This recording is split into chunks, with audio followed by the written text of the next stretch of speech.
Item E. Item F, announcement of actions taken in closed session. Mr. Weiler. There's no announcements at this point in time. The board will go back into closed session as indicated later in the agenda, and if any action is reported, it will be reported at that time after that closed session. Moving on to G, presentations. We're going to start with G1, the highest attendance for month 4. All right, so first of all, welcome everyone, and it's always exciting when we have these types of awards and recognitions. And so first award or recognitions that we're going to give out is our highest attendance for month 4. And so there's kind of like a little competition going on here. Our first month, it was Kennedy Gardens. And then for month 2 and month 3, we actually had Mains Elementary School. So they were back-to-back when it comes to months. Well, I'm happy to report that we do have a new winner. And the new winner for our highest attendance for month 4, let's give it up for Jefferson Elementary School. And if we can have Mr. Avina please come up. Mr. Gonzalez, and we're missing a trophy. We're missing a trophy. Oh, let's give Ms. Noriega a big round of applause.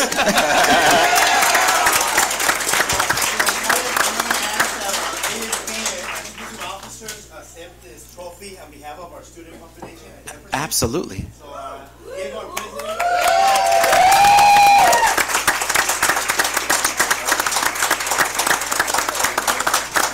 And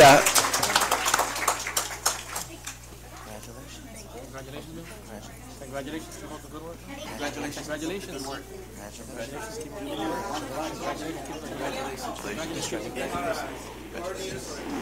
Congratulations. What percent were we at? Congratulations.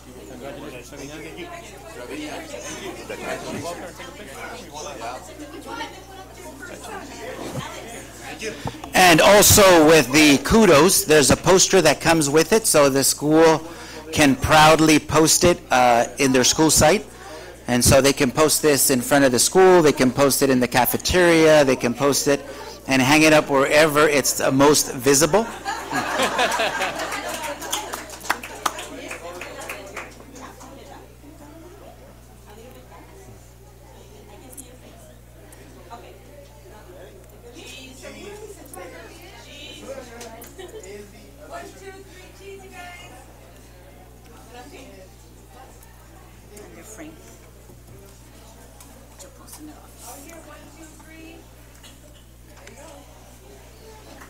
Congratulations.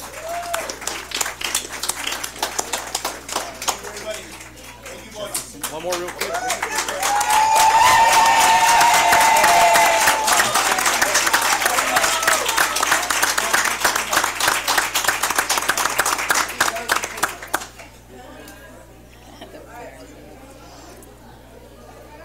They're taking all the hard work.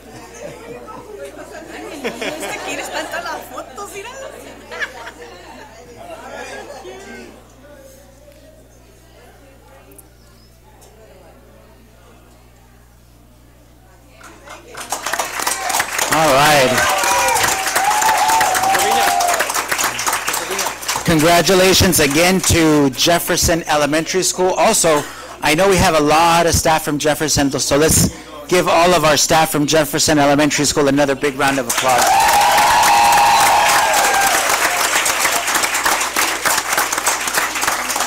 And so the exciting part and the question is, well, can Jefferson keep it up for the next month? So we will find out, and that's always the excitement. But congratulations again. We're very proud of all the efforts of our students and of our staff. Congratulations again. Thank you.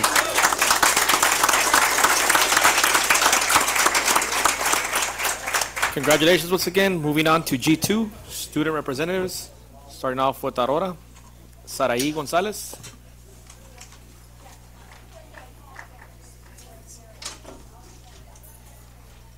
Testing.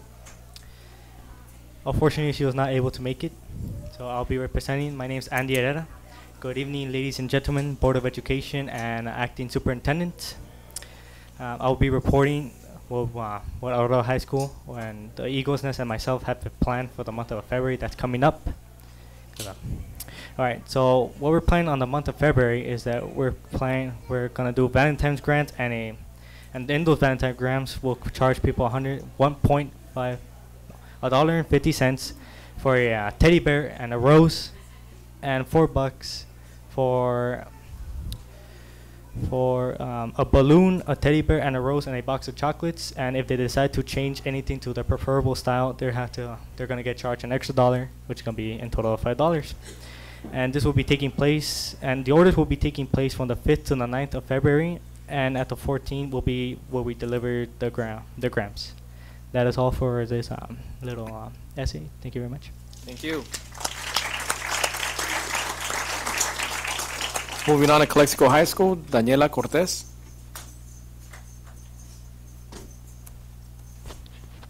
Good evening, ladies and gentlemen of the board, staff, parents, and students. My name is Daniela Cortez, and I am Calexico High School student representative. For this month of January, we didn't have much, so I would just read what we have. Next week, we will hold Kindness Week, in which students will face daily challenges that relate to being kind. Monday will be Make a Friend Monday, in which students have to sit with a new person during lunch or make a new friend throughout the school day. Tuesday will be Treat Yourself Tuesday, in which students have to treat themselves in any other way. Wednesday is Wild Love Wednesday, in which FFA will bring their pets to the quad area, and Calexico High School students will be able to pet them. Thursday will be Earth Day, which is basically every student to be kind to the earth by recycling. And Friday will be Friendship Friday, which during lunch we will have special shout outs for any friends they're grateful for. And our second blood drive will be held February 15th, in which ASB cooperates with the San Diego Blood Bank, and ASB's goal is to gain 139 units. Our winter homecoming game will be held February 15th versus Hopeville. Please come and support our varsity basketball team.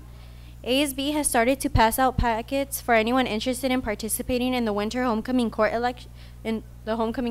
Elections will be held February 9th, and the winter homecoming princess will be announced during halftime of the homecoming game.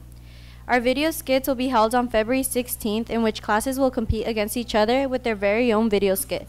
For this year, the classes had to choose a Disney princess movie mashed together with a Netflix original TV show.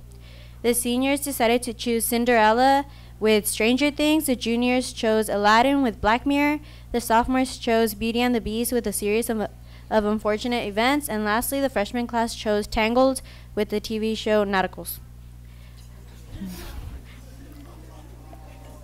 So thank you for your attention, and may you all have an amazing weekend. Good night. Thank you. Moving on to our ninth grade campus, Johnny Valenzuela.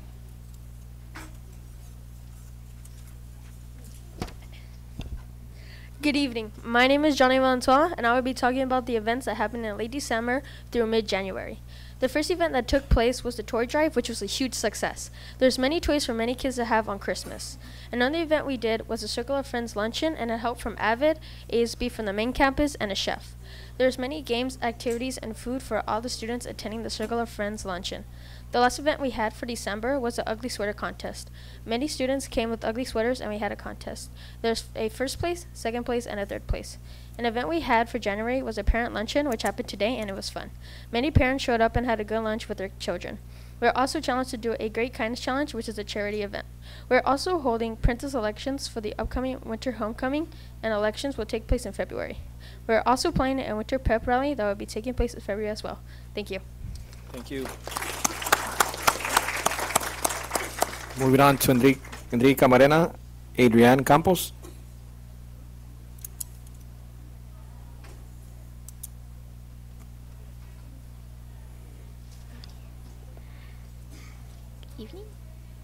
Good evening. I'm Adrienne Campos from Enrique Camarena Junior High School. So I'm here with the school report from January, and I'll start where we left off. So before we went on to break, we had our winter games, and the winning volleyball team will be playing against our staff team before we start spring break. Then we went on to winter break, and we came back and officially started our second semester on January the 8th. And then we had a calm week, and then we had a 3-day weekend to celebrate Martin Luther King Jr. Day, and then our coin war started today and will last all the way till the 31st. And yesterday we had talent show auditions, and we'll have 2 more auditions on Monday the 22nd and Wednesday the 24th. And our talent show will be held on February 1st at Willy Moreno Junior High School, and it will be an event to showcase both of the junior high's talents. And lastly, we're starting our ping pong tournament we should be starting it on January 26th, and it will last for 2 weeks, and it will be held in bracket form. Thank you. Have a nice evening. Thank you. Moving on to Willy Moreno, Brianda Montaño.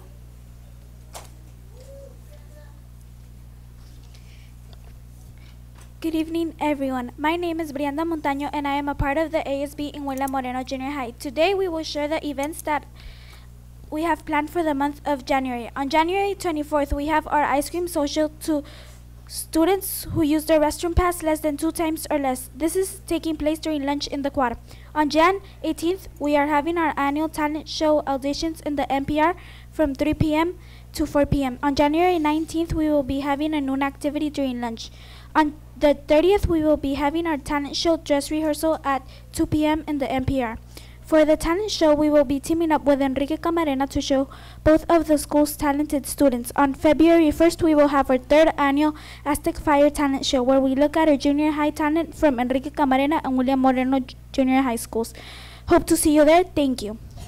Thank you. Moving on now to G3, Student of the Month recognition. We're going to start that off with Aurora.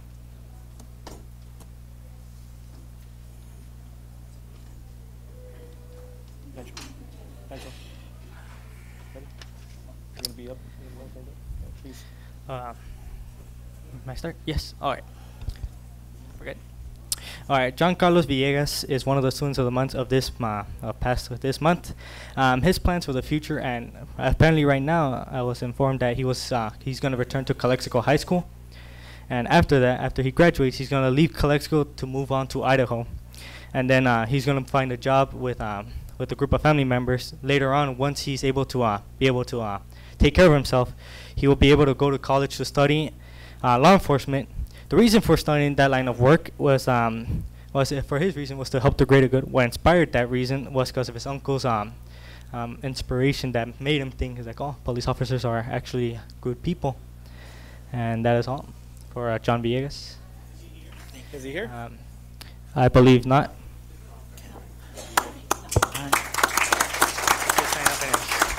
And if we can announce the next student of the month, if they're here along with their parents, if they can come up from Aurora, John Carlos Villegas. I announced that one. It's Jaylene Mejia.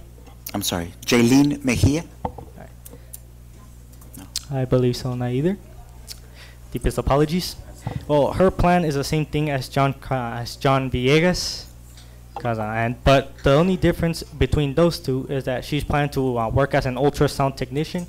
The reason for this is because back in her old school and community, one of the teachers or classes she took was based on the medical field, and during that medical class, the teacher had a slideshow, and she got interested into the line of work that's called the ultrasound technician.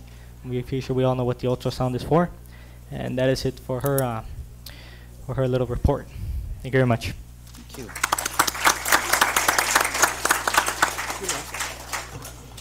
All right, if we can next have up from Calexico High School, and our first student of the month, and if your parents are here, please come up as well, Kimberly Aguirre.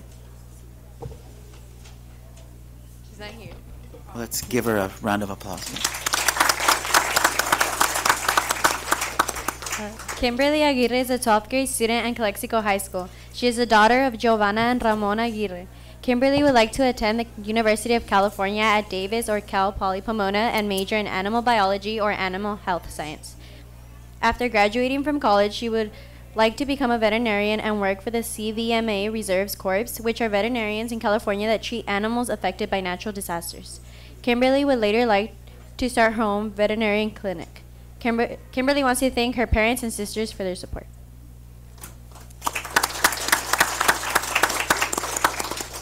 All right, next from Calexico High School, we have Jason Ruiz. And if your parents can also come up, please. Jason Ruiz is a 12th grade student at Calexico High School. He is the son of Nora and Jesse Ruiz. Jason would like to study microbiology and immunology in college. Jason is still undecided which college he wants to attend to complete his undergraduate studies. After receiving his bachelor's degree, he wants to attend Harvard Medical School and become an immunologist. His dream is to one day become the first Hispanic president of the United States and live in a world that attains world peace. Jason would like to thank his parents and siblings for always being there and supporting him. Jason also wants to thank the Calexico Unified School District for the award.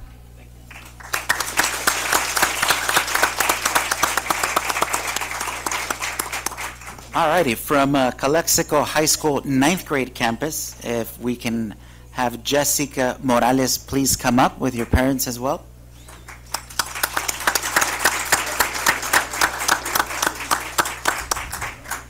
Jessica Morales is the daughter of Josefina and Eduardo Morales. Her favorite subjects are math and biology. Jessica's plans is to attend a 4-year university after high school and is undecided on her major at this time. The one thing she would change about society is the racism in the world.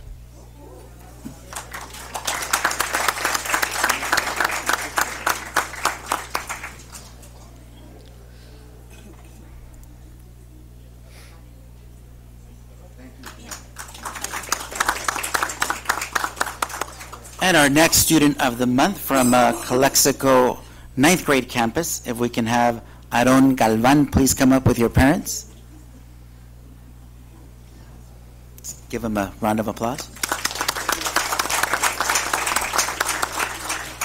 Aaron Galvan is the son of Consuelo Martinez and Alfredo Galvan. Aaron's favorite subjects are mathematics, Spanish, and literature. He plans to attend a 4-year university, either Stanford or UCLA. Aaron's plans to become an electrical engineer like his father. He wishes there are more compassionate people in the world.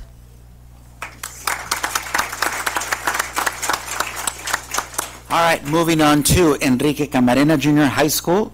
If we can have Nilda Jarero please come up with her parents.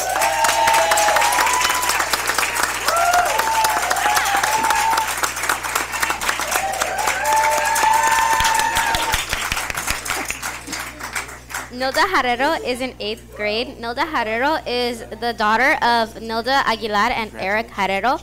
Her hobbies are listening to music, hanging out with friends, and dancing. Her favorite subject in school is math. When she graduates, she would like to go to university and graduate with a bachelor's degree in engineering.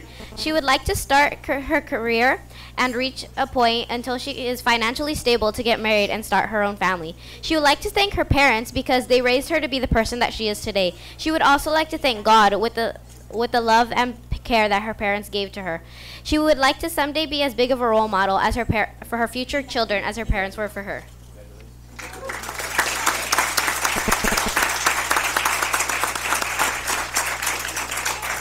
And our next student of the month from Enrique Camarena Junior High School, if we can have Javier Leos with your parents please come up.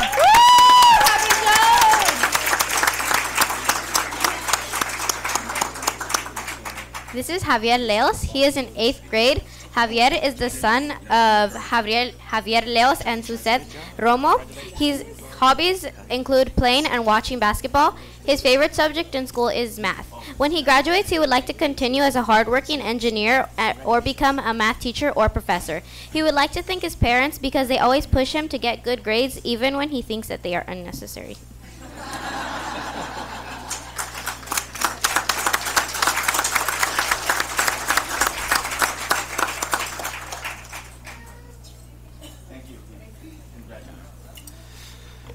Alrighty, moving on to Willie Moreno Junior High School, our first student of the month. If the student come up with your parent, America Cota Gutierrez, please come up. America's William Moreno District Student of the Month is America Cota Gutierrez. She's the daughter of Marisela and Diego Villalobos. America has 2 young sisters, Jimena and Noelia. Her favorite subject in school is mathematics, and some of her other favorite things are cheering, the color black, and eating spaghetti. She likes pop music too, especially Justin Bieber. America's short-term goals are to be more responsible and teach more of her accelerated rated math objectives with Ms. Cuesta. In the future, she would like to study at the University of California, San Diego in order to become a doctor. America is thankful to her role model, her 5th grade teacher, Mr. Nunez. We wish you all the best, America.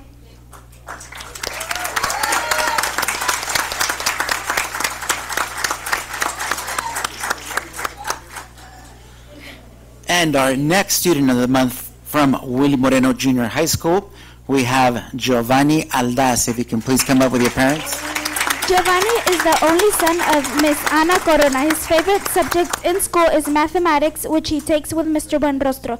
Giovanni's favorite thing to eat is the Olive Garden's ravioli with Alfredo sauce. When listening to music, Giovanni prefers a classic 80s rock band such as Queen.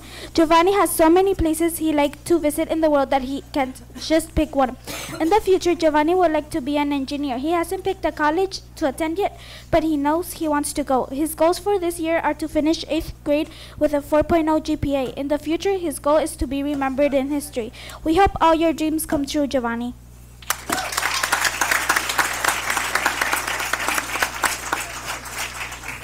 And that concludes our Students of the Month. Congratulations again to all of our students. We're very proud of you. Keep up the good work.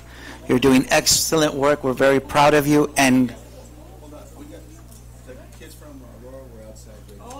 oh, all right. Well, not over yet.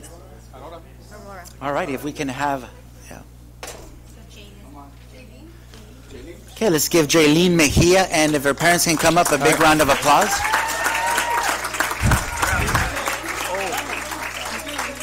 Yes, the bio is going to be read. Go ahead. Go ahead. Well, I will reread this one more time. Jaylene Mejia has the same plans as John Villegas. Leave Calexico, then move on to Idaho. And before I forget to mention, her and John Villegas are going back to the high school. So after they graduate, they will be moving on to Idaho.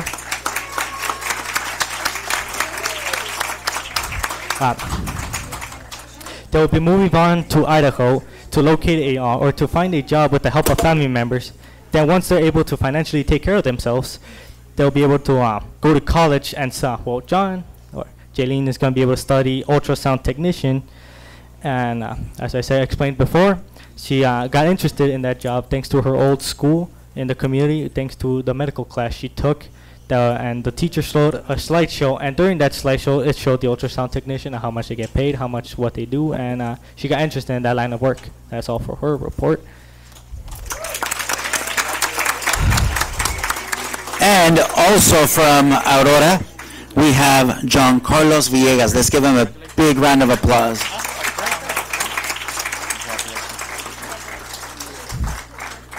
John Carlos Villegas, same plan as Jaylene Mejia, though his line of work is to study the law enforcement branch. The reason for studying this line of work is to help the greater good of the citizens and people or the community. And for the reason to be a police officer was due to his uncle, who gave him the inspiration and the knowledge of what it is to be a police officer. And thanks to this, we will have John as a police officer in Idaho, hopefully. Thank you very much. Congratulations again to all of our Students of the Month, and we apologize for them being missed the first time around. But I'm glad that they were here. They were just outside. So let's give all our Students of the Month another big round of applause. All right, now we move on to our employee recognitions, and we'll start off with Jefferson Elementary School.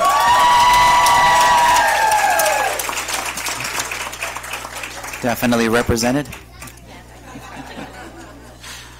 And if we can have Mr. Avinia. Yeah.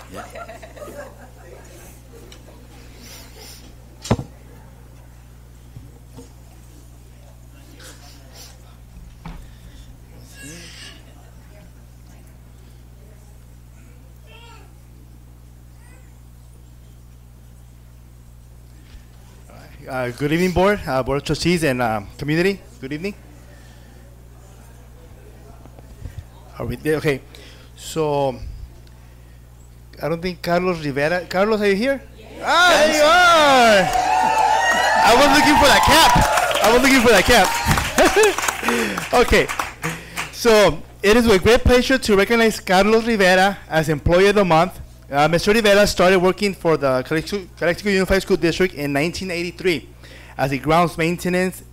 I think I was in second grade during that time. But it was kind of at Rockwood, where I was a student. And he has been with the Calexico Unified School District for the past 34 years. He joined the Jefferson Elementary team 3 years ago, and during these past 3 years, I have observed how Mr. Rivera has connected with staff and embraced what it is to be a team player.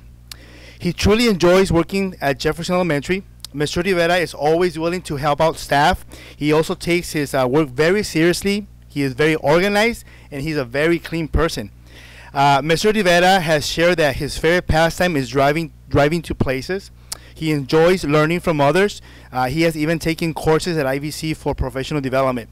Mr. Rivera, I thank you for your dedication and hard work for our school and students. Thank you.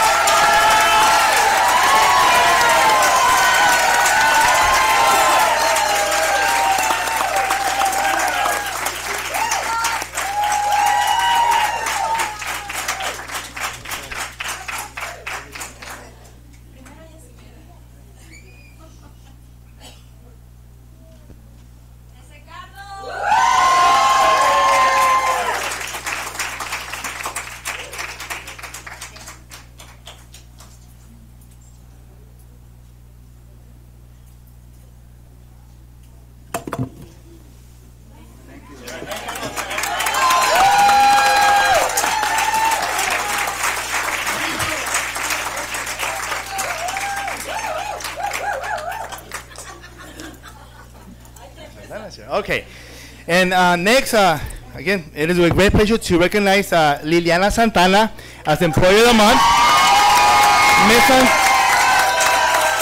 Ms. Santana has worked for our district for 22 years. She has successfully taught kinder, first grade, second grade, and third grade. Currently, she's our English language intervention teacher, and she is doing a fantastic job. She is the type of teacher that will learn from best practices and immediately implement in her classroom. Ms. Santana is a member of our school leadership team, and she has been instrumental in promoting a positive and nurturing school environment for our students, staff, and parents. In addition, Ms. Santana is a team player that is always willing to help out others. Ms. Santana, I thank you for your dedication and good work that you do for our students. Thank you.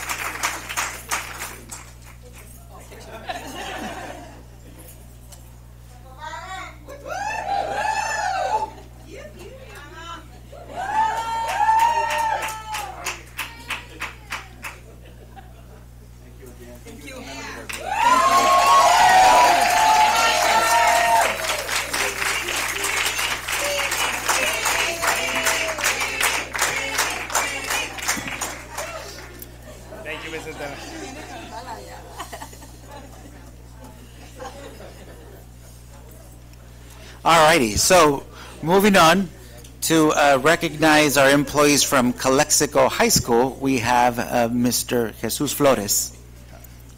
Good evening, everyone. Ms. Williams sends her apologies for not being able to attend tonight's meeting. I'm going to begin by introducing Ms. Galindo. And me and Ms. Galindo had a really great conversation about baseball today. I didn't know how smart she is about the sport, and she has a lot of history behind it, so now I know who to talk to about baseball. But let me highlight Ms. Galindo. She's one of our CT teachers at Calexico High School. She leads the medical allied professional pathways. She teaches medical office assistant and medical terminology. Ms. Galindo is actually a very key figure in helping our students obtain the GATE scholarships, what I've been told. She assists the students in preparing, training, and so forth for the scholarship itself. Just by the help that she's done, we've estimated that she's helped half of those students receive the scholarships. Of all the totals we've had, she's helped half of those students, estimated about $1.5 million that she's helped students obtain due to her assistance.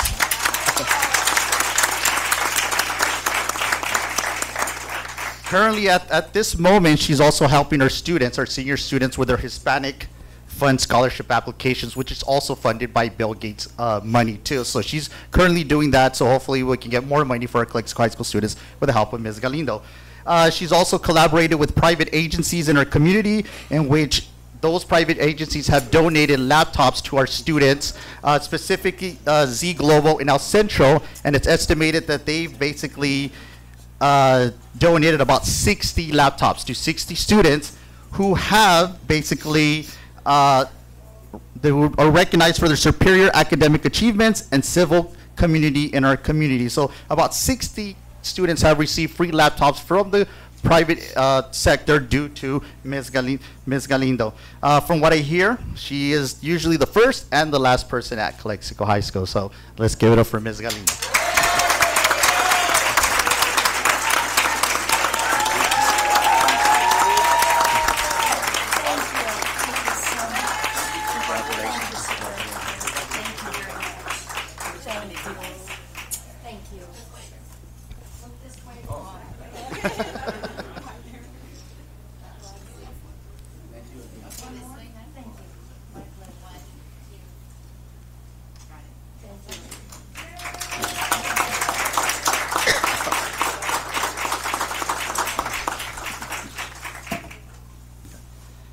Next, I want to introduce Rosario Vega, known to all us as Chayo.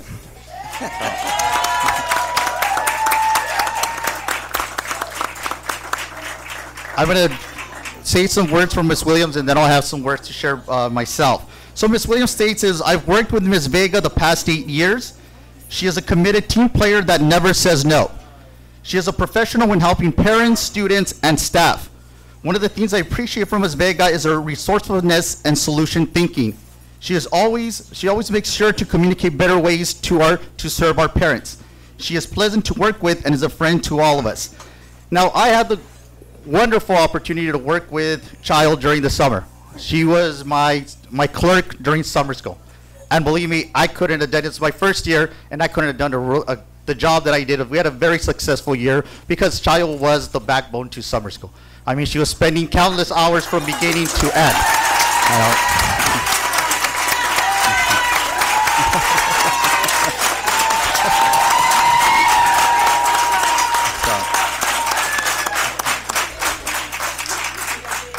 So, one of the things I learned about Child too is don't leave your dirty Tupperware because then she cleans it for you. So, but thank you, Ms. Vega. Thank you very much.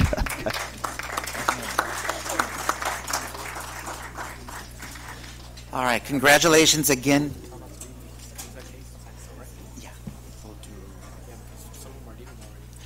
Oh, yes. So for our staff that are leaving from Jefferson Elementary School, please, there's cake outside, okay? And coffee. So, yeah, moving on the agenda. Congratulations again to our employees that were recognized. Thank you very much for your hard work, for everything that you do. We're very, very much appreciative of all your work. Now, the next item on the agenda, we do have one of our employees that was recognized tonight, Ms. Norma Galindo. She is one of our CTE teachers teaching the medical office assistant and medical terminology. And we have some awards to give some of our students, but I'll let her say a few words in regards to the recognition that we are making for these particular students and their acceptance. Ms. Galindo. Thank you, Mr. President, board members, administration, parents, colleagues. Jesus Reyes, Kitsia, Addie, and Adan are the only four. Leslie's not here? Okay. I would like to take this opportunity to, yes, please, to acknowledge these 5 students who competed countywide for the opportunity to attend a pre-health conference at UCLA. The schools that participated were El Centro, both high schools in El Centro, Calipatria, Holtville, and Imperial in Calexico. There were actually 25 students that were chosen, and of those 25, 5 of them were from Calexico, which gives us a really good edge at 20%. I regret that one of our other students was not able to make it, but in front of you we have Adan Diaz and Jesus Reyes,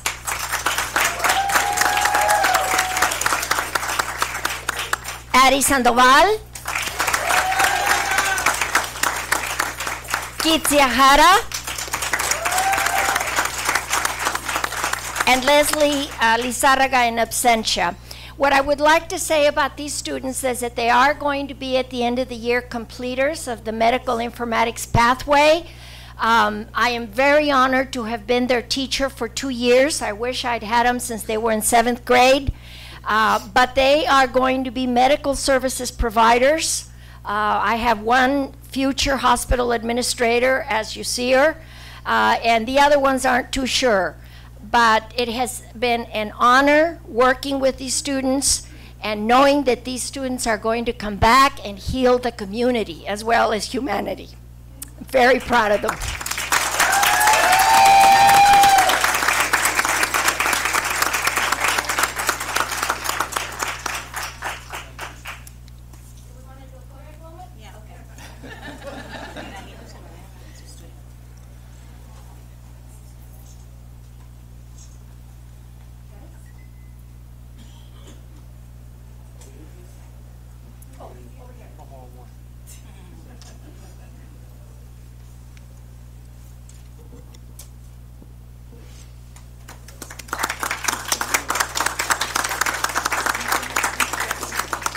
Congratulations again to our students who are attending the UCLA Pre-Med Conference. We wish you the best of luck in your future endeavors. And Ms. Galindo, congratulations again. Thank you. Okay, so we're going to go ahead and take a 5-minute break. There's cake and coffee outside. Thank you.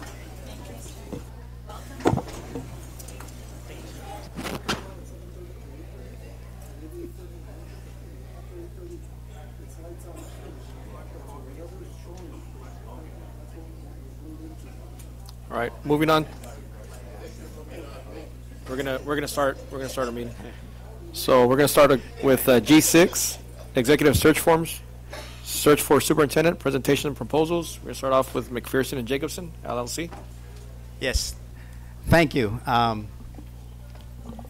We came at the right time party. We're gonna have cake afterwards, right?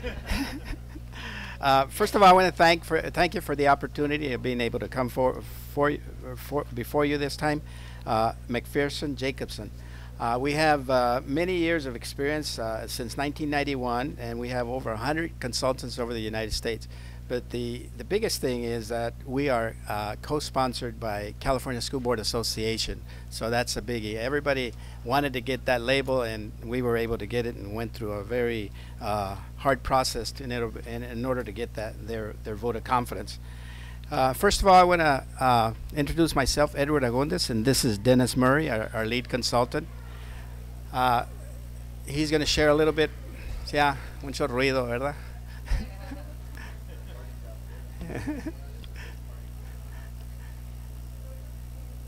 All right.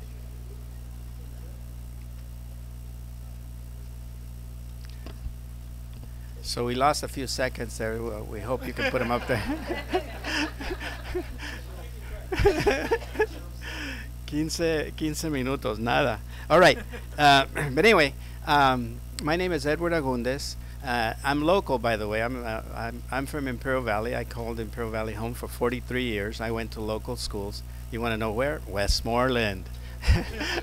The other area did Brawley High School. I'm an Arab as well, and I worked in a lot of the districts here at El Centro as an ag teacher, and Brawley as a dean. I mean, as a counselor, and Imperial, and I also worked in IVC and El Centro as a dean of students, and so I know the area very well. My claim to Calexico is that my cousin worked here for many years, Gilberto Mendez. He was one of your principals at one time. Professor Gilberto Mendez. So That's my first cousin. Anyway, great guy. But anyway, so I've been a superintendent. I'm a retired superintendent, retired 2010. ¿Y qué estás haciendo aquí? Well, you know, there's some skills that we have and we can help you. I was a superintendent for 21 years. I started in Westmoreland, of course, and went on to the Central Valley and then the Central Coast and then over to Paris where I retired. And we have nothing to do with all that stuff that's going on there. We don't claim those people. They came in from somewhere else. So we've been in the news in the wrong way. But anyway, I retired out of there, and so I've been a school board member as well. Retired from the high school district board there, and as well I was a board member in Westmoreland as well. So anyway, with that, you know, so I spent 38 years in education. So with that, we have Dennis Murray. He's going to tell you something about himself, and we're going to start with our program. Thank you. Thank you, Ed, and thank you for having us here this evening.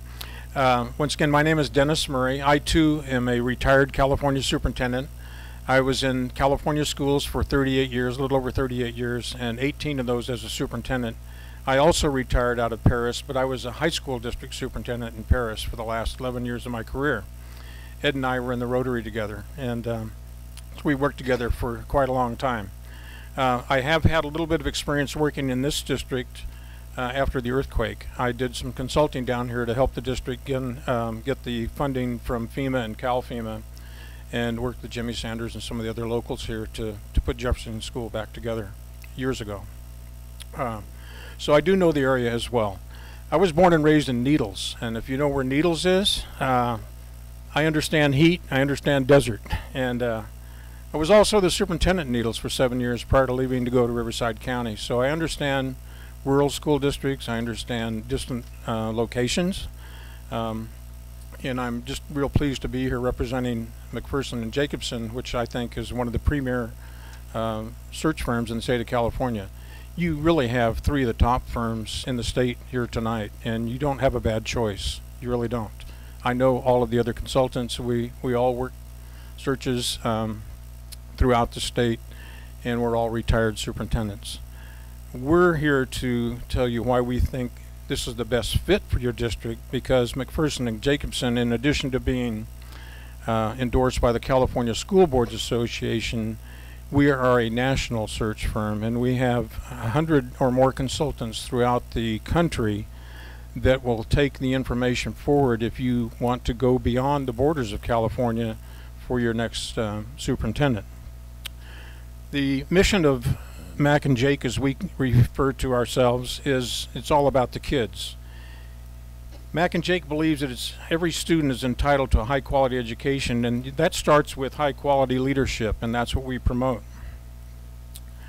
One of the hallmarks of Mac and Jake is that we believe the public search should be as transparent as possible. And in our process, we literally conduct hundreds of interviews with people representing all the stakeholder groups in the district. The employees associations, community associations, civic groups, religious groups, and so on are all given an opportunity to provide input for the candidate that they would like to have fill their next position. I just recently did a similar search in Soledad up in the valley, and the demographics are very similar to this, and we had an excellent turnout of candidates, and the board made a very good choice and had a very highly qualified candidate that met their needs. And this is our goal, is to bring you the best fit for your district. So some of the qualifications in our background is we're California School Board Association's search service, leading national firm with over 675 superintendents that have been placed since 1991, and we're one of the leading national superintendent search firms. Nationwide network of experienced consultants, again over 100 consultants, and one thing that's real important is sustainability and leadership. So very little, we have a good track record as far as turnover. Organizations using our services and protocol enjoy sustainability of leadership. Over the last 5 years, almost 75% of our administrators are in positions for which they were hired. Over 50% of the administrators are still in positions for which they were hired within the past 10 years. And almost half the administrators selected by governing boards within the past 15 years continue in positions in which they were hired. And again, that's, you wouldn't be in this place if, you know, having to hire and hire and hire. So you want to get somebody that is going to be around for a good long while. Myself, I served in 2 different districts. I was there for 7 years. One of them I retired. The other one I wanted to move closer to home, which is in Imperial Valley. Thank you.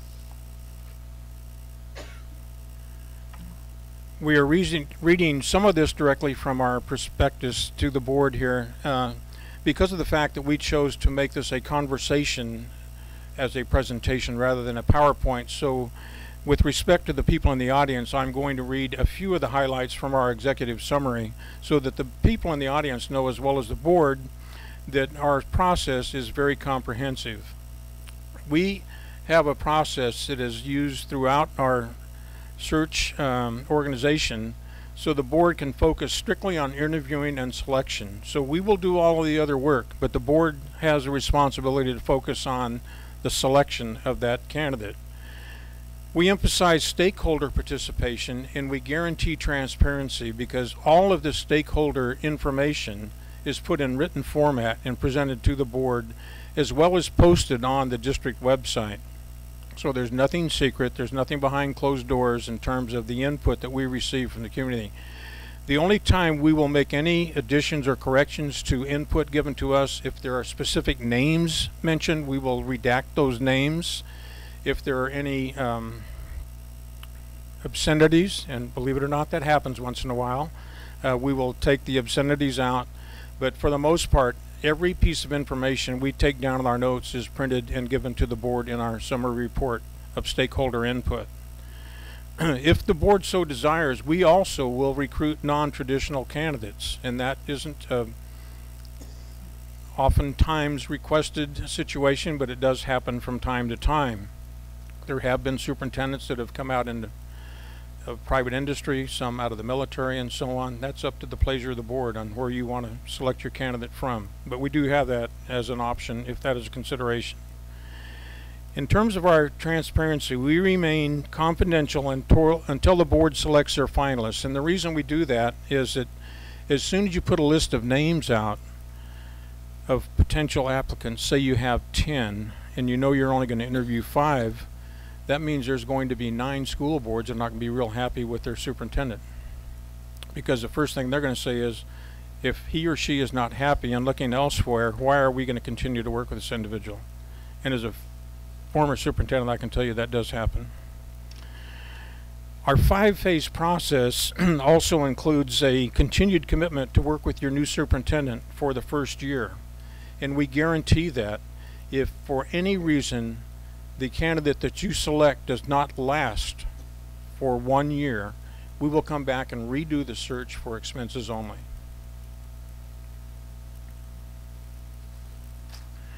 As I mentioned, there are 5 phases of our search process. The first phase, we establish characteristics for the new superintendent with a board. We establish a timeline with the board for the superintendent search, and we work with the board in determining advertising venues to use. In the second phase, we hold stakeholder input meetings, and we do that throughout the community. I did a search a year or so ago in the Hemet Unified School District, and we had to actually go to 3 different cities within this large district, 200, 300 square mile district. One of them was in the desert, one of them was in the mountains, and one of them was in the city itself. But we will go where we have to go to provide those stakeholder input meetings. We recruit and track applicants, and as I said, if you want to go nationally, we can go nationally as well with over 100 consultants we can draw from. We do the evaluation and reference checks of all the applicants and to help develop interview questions with the board. Phase 4 is a selection of applicants to be interviewed, then interview the candidates. We also have the candidates meet with the stakeholders prior to the selection of the new superintendent. We used a little bit different process in Soledad, and I was a little skeptical at first because I'd never used it before, but I think it worked out well, where we brought in a handful of finalists, and they met with the stakeholder group, the board, less than a quorum of the board, in the morning, in the afternoon, so that any given time we only had 2 board members meeting with a potential candidate and the stakeholder group, so they could meet with them and break bread and just have informal conversations so they could get a feel for the fit. And it worked out splendid. The 5th phase is we establish superintendent performance objectives with the board. So the board works together to establish what your objectives are for the superintendent's performance for that first year and years thereafter. And we have a process, and I won't go through and read it all with you because we'd like to keep this a conversation, and I only have 2 minutes left. But this is something that we do with every single search, and the reason we do that is we want the public to know that their sentiments are represented in the search process on behalf of the board, and we represent the board and the stakeholders as well to bring you the highest quality candidate. Yeah, we don't have a lot of time, so I'm just going to go real fast. Stakeholder involvement is very key to our process. You know, you have the initial stakeholder input sessions, meeting with the candidates, and as well as the process for establishing staff input, process for obtaining parent and community input. Consultants will meet with the parents and stakeholders to solicit their input into the selection process. And finally, the process for obtaining online stakeholder input so that you can have it online as well. So that's proved to be very helpful for some districts that are set up that way. We have about a minute for questions, or you have anything to? Yeah, one more thing. The last item I have, and we're making this very quick, is the investment the district will have to make. The investment for conducting the superintendent search on behalf of Mac and Jake will be $16,500 plus expenses. The total, including all expenses, is guaranteed not to exceed $22,690 unless the district asks for additional services beyond the contracts. We are also able to provide at no extra charge. We can assist the board in revising and updating the superintendent's job description. We can assist the board in developing an effective contract with the superintendent. We can provide assistance in negotiating the contract with the finalist, and we can help schedule on-site visitation to the finalist home district. Now, having said all of that, it is also our company's policy, if there is a close number from another firm, we will match or beat that number.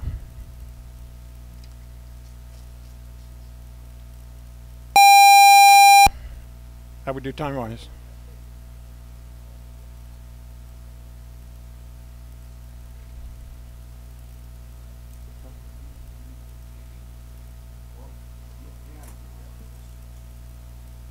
You said that if the superintendent didn't last a year, you would come and we would just have to pay travel time and so Yes. forth. What if you do your search and you bring us 5 superintendents and we don't like any of them? We'll go out and do it Then again. With costs or no Just for costs? cost, just for travel costs. Travel costs? Mhm. Okay. Thank you. We have confidence in our ability. Okay. That's all I have.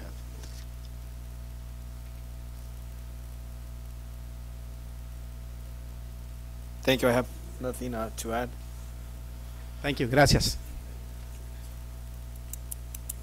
Thank you very much, and good luck with your choice. Thank you.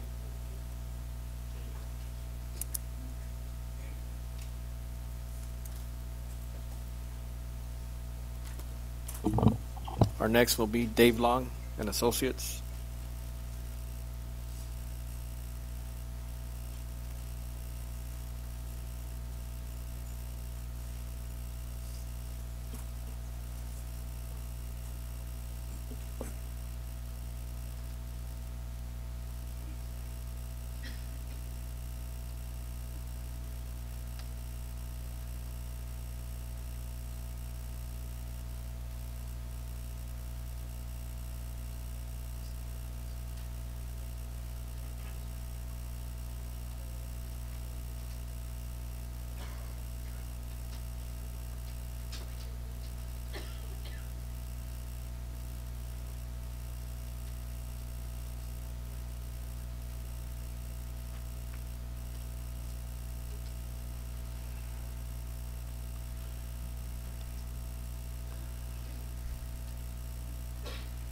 Good evening.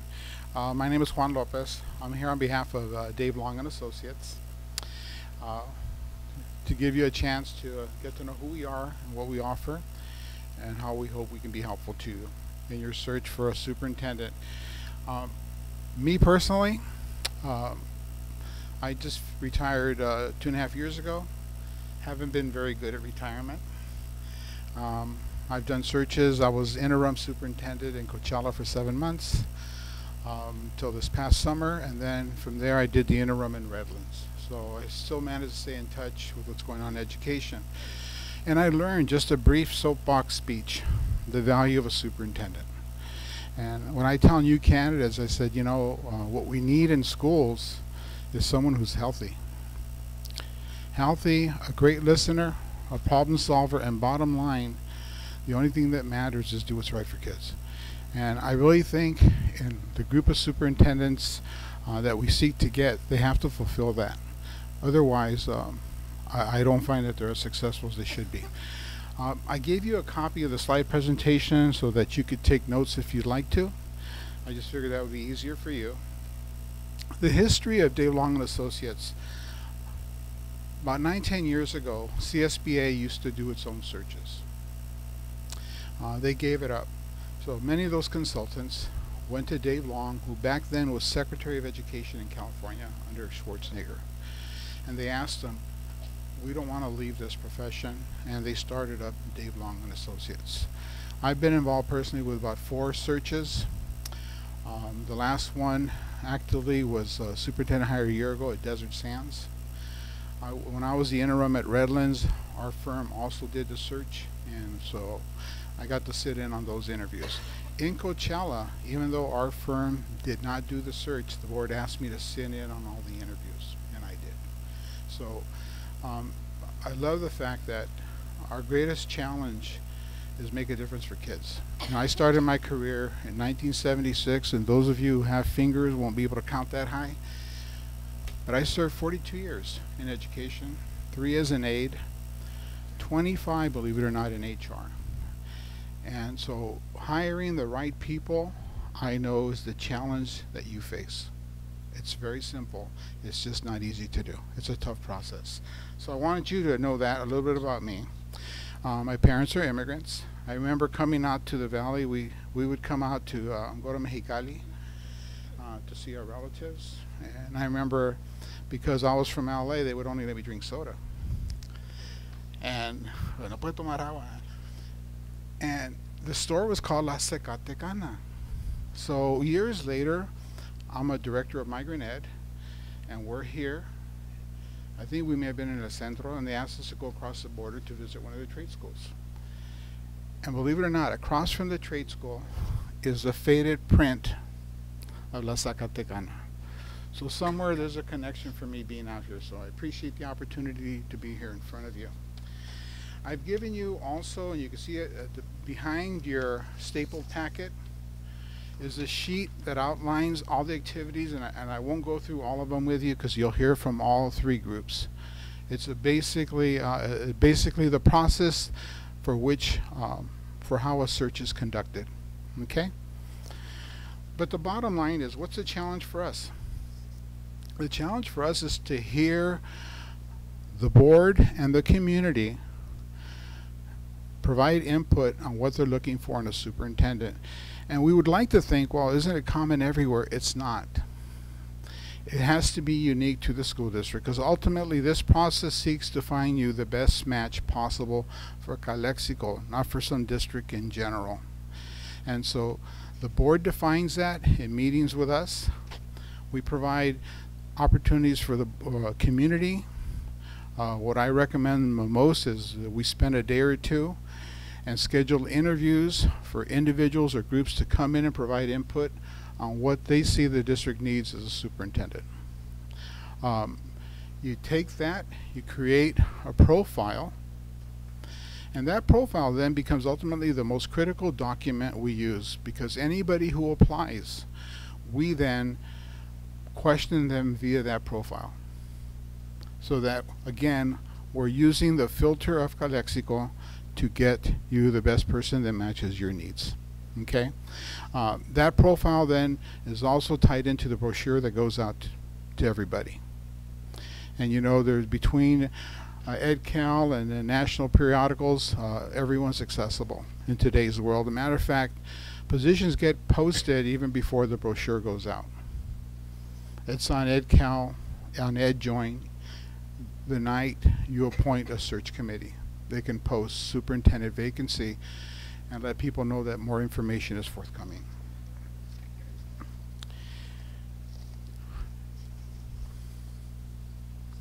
Bottom line, why, you know, I was asked by one board, why don't we just do it ourselves? I go, you can. I can tell you, as an assistant soup, HR for 25 years, I did help with the search in my own district. The difference is I can fulfill the process as an insider for applications just the way we do all hiring.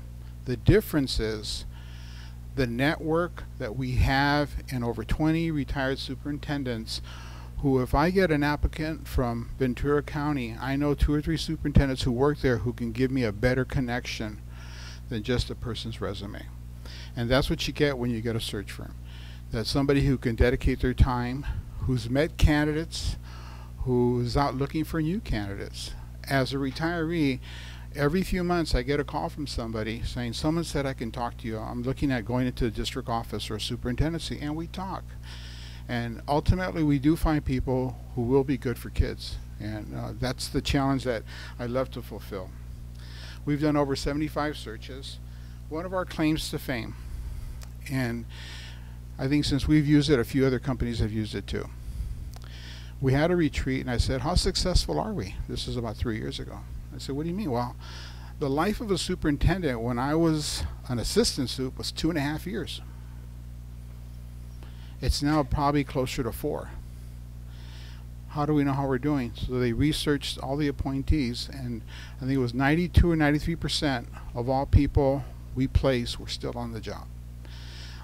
Some of them retired, but they were never let go or disciplined.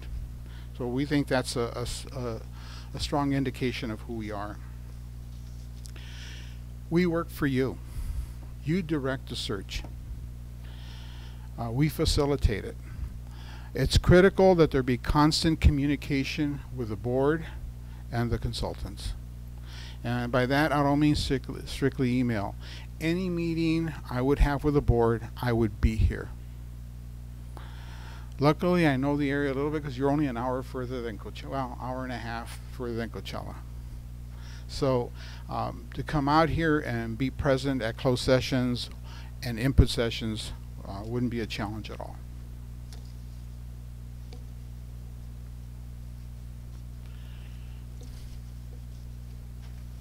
You can go to the next slide. A lot of what's in here is covered, but I really wanted to talk to you a little bit about the input that we recommend you get. I've seen those sessions held at a board meeting where during the community speak session it's dedicated strictly to comments about a future superintendent. It surprised me that 15, 20 people stood up and spoke, and there was a common thing for what they were looking for. You can use the web page to get input, kind of like a Survey Monkey type thing. You can solicit comments from people. What I believe works best is face-to-face. To know how sincere people are in providing you their comments as to what they want in Calexico.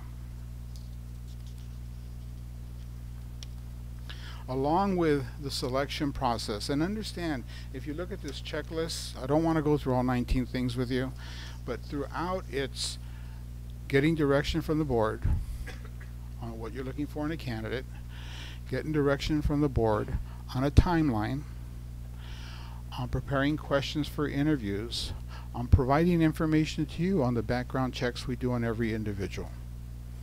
The way it works, if we get X amount of apps, let's say 30, we then screen them, first of all, for the fundamental requisites, secondly, for quality.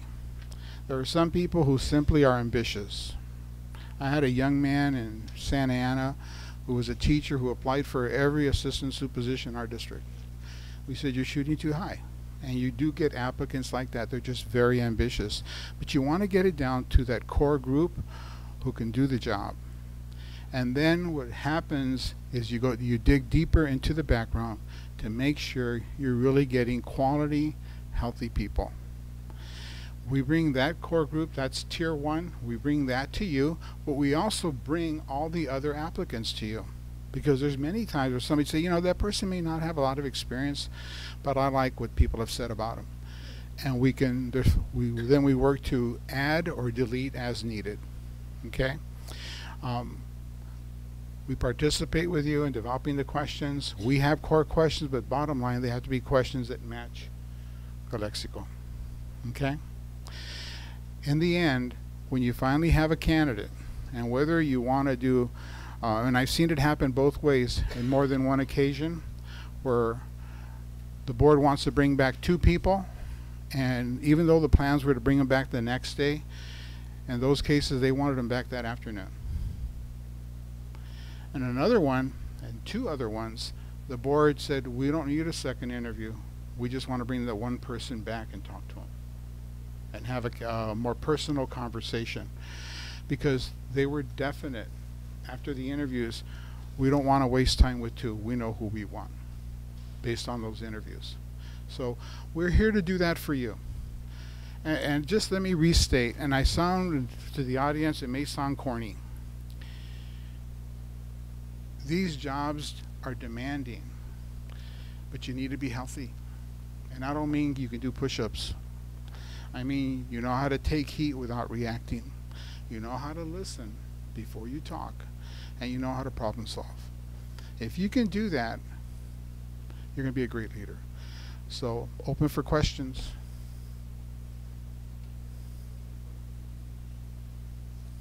I think I stay within my 15. Or apenas. If the superintendent we hire stays here less than a year, and we need to look for somebody else, what would your fee be? No, the only fee, if within, I think it's within 2 years, it's in our proposal, is we'll do the search all over, and just to the cost of printing, those type of things. Our guarantee is that we'll come back and we feel obligated to continue the search process. It's not a new fee, it's cost. So it's the same thing if you bring us candidates and nobody selected? Yes. Thank you. I believe you have it in your proposal. 19,250. 19,250.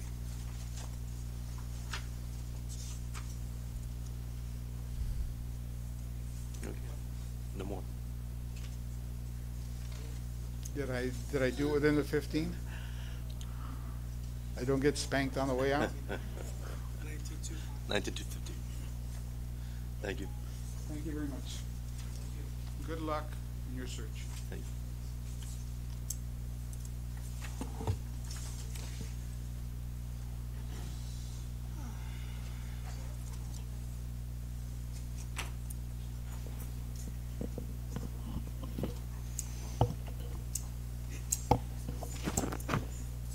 Moving on to leadership and associates.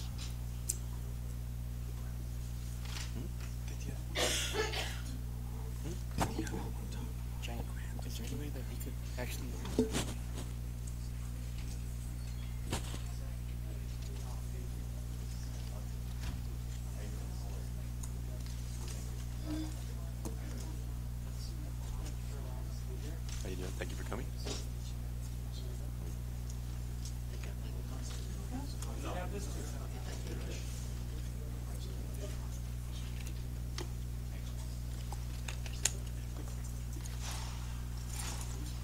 Thank you for coming.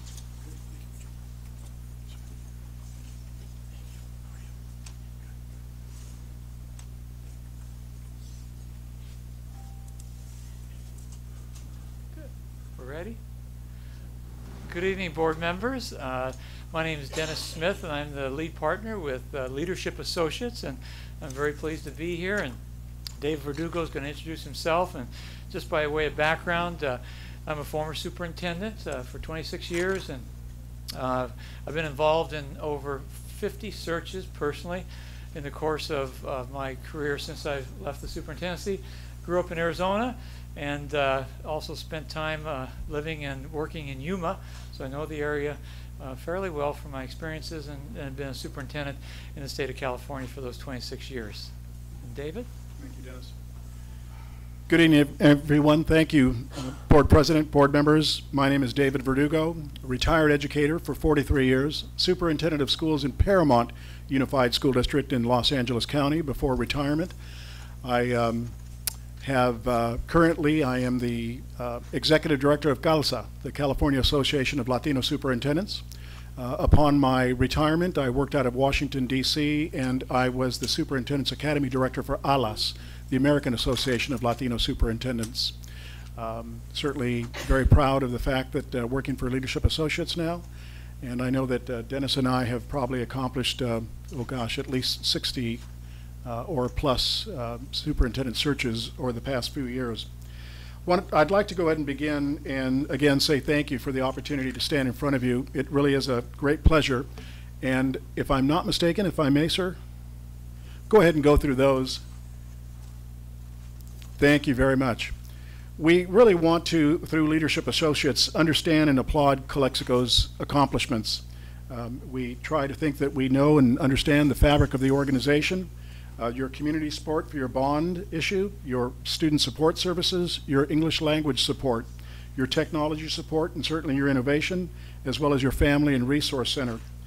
And we do approximately 60% of the searches in the entire state of California, and we're certainly very proud of that. Here's a sampling or a shot of that, if I may. Thank you.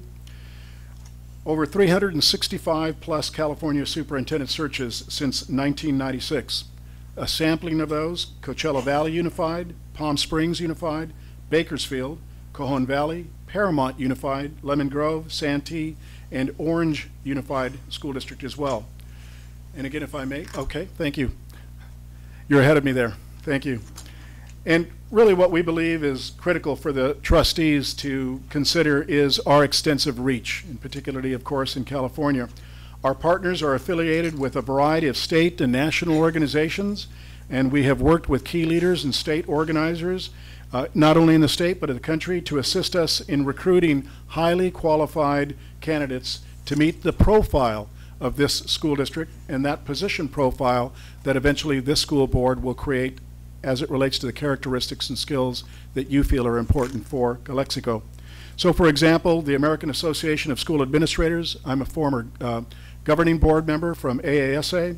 I mentioned that I'm currently the executive director of CALSA.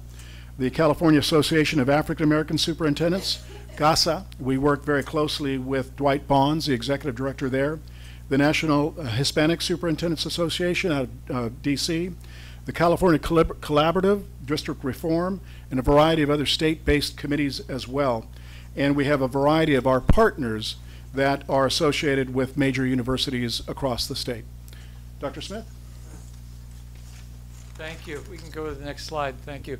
Just want to share with you from a leadership associate's perspective, what does a search look like? This is your search, and it's tailor-made to the needs that you expressed to us, but just basically there's 4 key elements, and if we do the first one up on the slide, it's that part of first meeting with you and spending time to determine from your perspective what are the key characteristics that you're looking for in a new superintendent.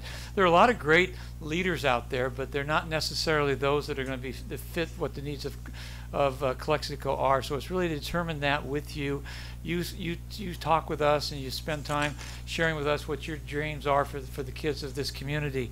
And then following that is for you to help us identify the stakeholders, parents, teachers, classified, DLAC, ELAC members, community members, and we reach out and spend several days meeting with those individuals to find out what are the strengths of this community and what are the characteristics that those stakeholders are looking for in their new superintendent. And then based upon that, we help to create a profile that you approve, and then we recruit off of that profile. And that's the next step, is really active recruitment. But the really key here is you're not looking for someone that wants to leave somewhere, but that wants to come here. And so from our network, and David described that, there's not just passive recruitment. Passive recruitment would be you put that in EdCal or in AASA journals, but it's active recruitment, picking up the phone, calling school districts, county superintendents, colleagues that we know to indicate that this is a place that they may really want to be superintendent of. And so based on that, we close the application period and we meet with you. We will have fully vetted every candidate. We would have talked to people. You know, you look at resumes and you look at references, everyone gives a good reference. No one's going to write a letter on someone that isn't a positive one. So you'll hear from us the individuals that we spoke to that they didn't put on their reference list. So we go through every applicant. Could be for a district like Calexico, maybe 30, 35 applicants, I'd say. From that, we will have vetted those individuals thoroughly, and you'll see every application. We'll go through it, and we'll walk through all 30 applicants, and then we'll talk about those individuals that may best match up with the characteristics that you said were important. And then you make the selection. We'll have some thoughts in terms of those that seem to be the closest match, but you'll make the selection of who you want to interview, and then we will help to facilitate that. It's your interview, but we'll be there to help facilitate the conversation. You ask all the questions, but we're there to just kind of move the people in and out. It's ultimately your decision. And then finally, it's the process of you deciding who you want to be your next superintendent. We'll also work with you and your attorney through the negotiations process, and then help to set up a validation visit so that you get a chance to actually visit the school district where this person came from. So what they told you, you can see firsthand. You can talk to board members, you can talk to parents, you can talk to teachers. It's also an opportunity that you may want to also bring other individuals at that point with you to that validation visit. So those are sort of the elements of the search, and then it gets tailored based upon what your desires are. And then the next slide, for leadership associates, the thing that is different is we have 14 partners. We're all owners. There are no consultants. There isn't anybody that comes in to Calexico for this search. I mean, all of us are the partners in the firm, and so everyone in the firm will be engaged in helping with the recruitment.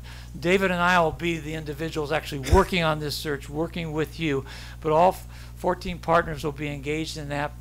We represent the entire state. This person may very well come from the Valley or in the southern part of the state, but there may be great individuals that are in the Central Valley or up north. And so that would be what we need to do for you. We need to bring you candidates that you can decide, is that the person that we want for our district. So that's the reach that we have. And the final slide, and if you can just put all 6 of those bullets up on that on the next slide. Yeah, thank you. Just a little bit about distinguishing characteristics of the firm. And just as I said that we're all partners and committed, we've been involved almost actually 400 searches. As David said, we do about half the searches in the state. We're committed. We have a reach that goes into the counties and the county offices in the different areas within the state. And we're also very connected with the universities, with the county offices. So we think we're a good match for your district. We'd love to be a part of this search, and we're also now able to answer any questions that you might have. Thank you. Yeah, one quick question. If we hire someone that you recommended, and they last less than a year, and we need to start again, what would your fee be? If that happens, we'll do that. There'll be no cost to it other than any just miscellaneous expenses that may be a part of the search. So we guarantee that. That's not something that generally really happens, but it's sort of a way for you to feel better about the process, and we do guarantee the search at no cost. Thank you.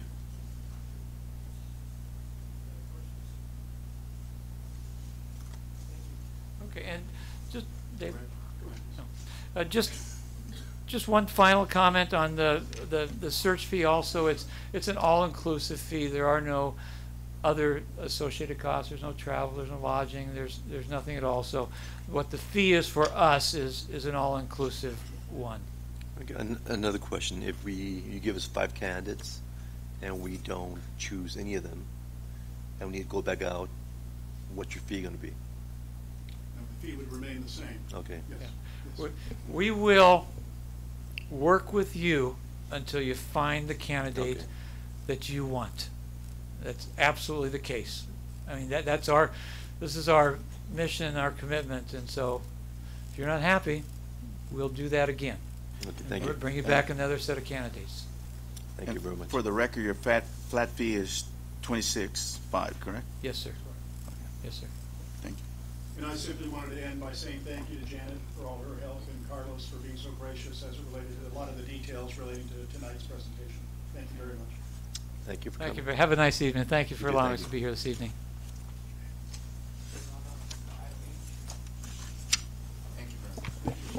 Comments from the public. The board will take any and all comments from the public related to an item on the agenda or any other item of district business that is not on the agenda. We're going to start with Marina this room's Peralta. strong. This room is very strong. Marina Peralta. It's impressive. Good evening. My name is Marina Peralta Luque, and I have proudly worked for Calexico Unified District for almost 20 years. I am currently an 8-hour school secretary for the discipline office at Calexico High School, and I am a member of the negotiating team for Chapter 399. Why am I here today after a very long day's work? Instead of being home with my 2 kids is very frustrating and puzzling. Some of my fellow members here today who are part-time employees with no benefits are paying extra babysitting fees to be here today to fight for what we have worked so hard and rightfully deserve. Why do I use the word fight? I use it because we have tried to come to an agreement in good faith with you, the board, for the past 9 months. And what started off as very promising negotiations have now turned bittersweet, negative, and discouraging. Our message is clear. We are not giving up our Me Too clause. We are not taking a salary decrease. We are not giving up our health benefits, and we are not declaring impasse. There is no good reason for you to continue wasting good money that can be canalized to our much-needed schools. Sign now. No one group is more deserving than other. We all deserve the same respect and equality. We are one team. Show us with your actions that we are all one district. Thank you. Thank you.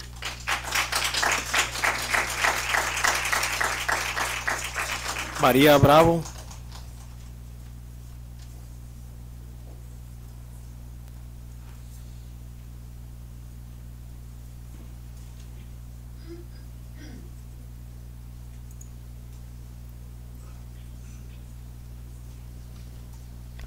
Good evening, everyone.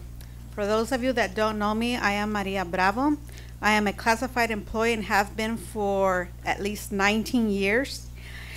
And I want to go back to the previous board meeting that the Assistant Superintendent of Business Services spoke on the district's budget certification going from positive to qualified, meeting the minimum for the 18-19 school year, and not projecting to meet the 3% minimum required reserve for the 19-20 school year. If I were you, I would contact ICOE and have an audit done. An approved pre-list had one item that was approved by the board, was to pay the law firm AALRR an amount of $77,911.19. That equals to $12,985.19 per month for the months of May, June, July, August, September, and October. And then I see this here tonight, another one for the month of November 2017 for the amount of $51,260.26. Really? That is preposterous. That is mismanagement. Why are we paying so much money? Are they the ones that are managing this district? Ask yourself that. Are they? Is anyone working here at this office? Ask yourself. We all have a job duty to do. and they make us, the classified employees, responsible for our work, then you need to make your administrators also responsible to do their work and to be up to par to their positions. Another thing, this law firm has an expired contract. It expired on June 30, 2017, but yet you continue to hire their services for various reasons, and I understand that. But still, at that amount, it is clear that you as a board have given direction to the district's negotiations team not to settle with CSEA. Your silence clearly approves and indicates this action. The irony of the situation is that part of that money could be utilized to pay the classified employees the amount due to us, as specified in the equity clause. The district has yet not gone out to bid for these services, meaning a law firm, which indicates that you, the board, are fine with spending these monies to people that do not work for this district, to people that do not reside in this county, and they are not even eligible to vote in the next school board election. Think about that. We, the classified people, live and work in this city, and we vote in this city. Ms. Bravo, can you go ahead and wrap it up, please? 3 minutes back. Can I have 3 minutes from someone in the audience, please? Sign up and form and provide another 3 minute slip for me. Thank you. By the way, and I will wrap it up. When the contract was approved back in 2014, the stipulation was, in the language, that the attorney for the district would be Clifford Weiler. And I think we're okay with him so far, from what I've heard from the other attorney. Tonight, you honored and recognized 2 employees, classified employees, combined their total years of services, 70 plus. And you're gonna say they are not deserving of a 5%? Our 5% does not equal a 5% of management. It does not equal 5% of certificated staff. Do the math. Thank you. Thank you.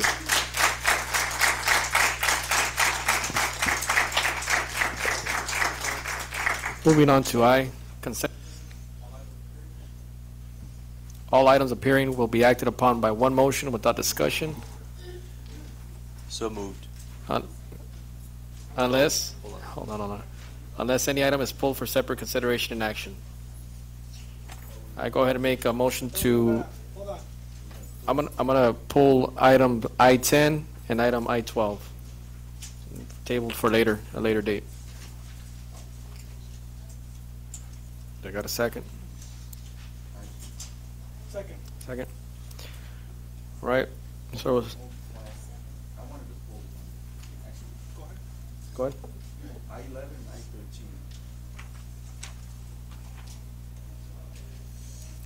I-13. I-11 and I-13.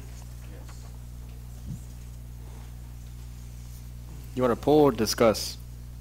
Discuss. Pull and discuss. Okay. No, No, I just the pulled other items 2. 10 and 12. He's going to table some, right? You're going to table. Yeah, they're going to table for a later date. Yeah.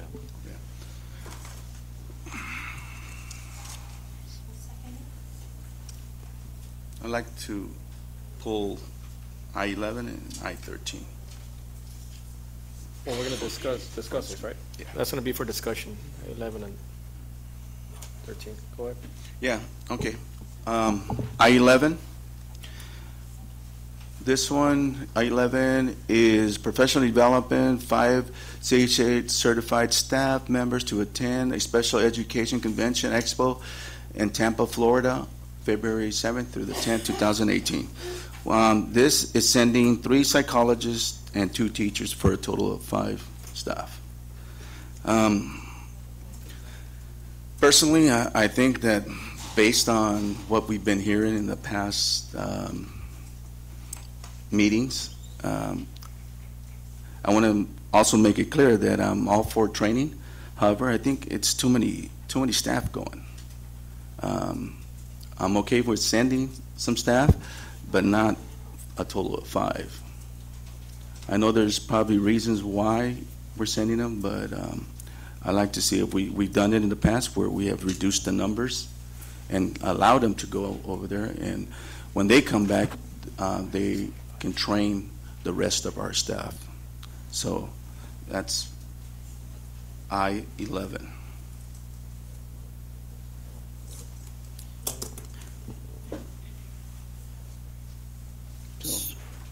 So just to add to it, and I know Mr. Flores is here to talk on behalf of Calexico High School in regards to this item.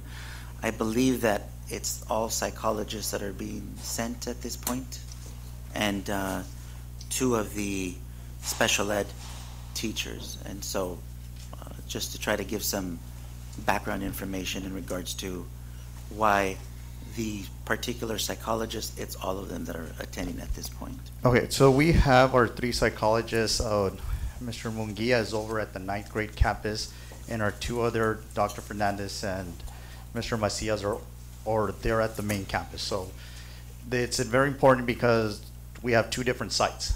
We have 2 different, so one psychologist on one side, and then we have 2 others. Our site at Calexico High School, we're 2,200 students.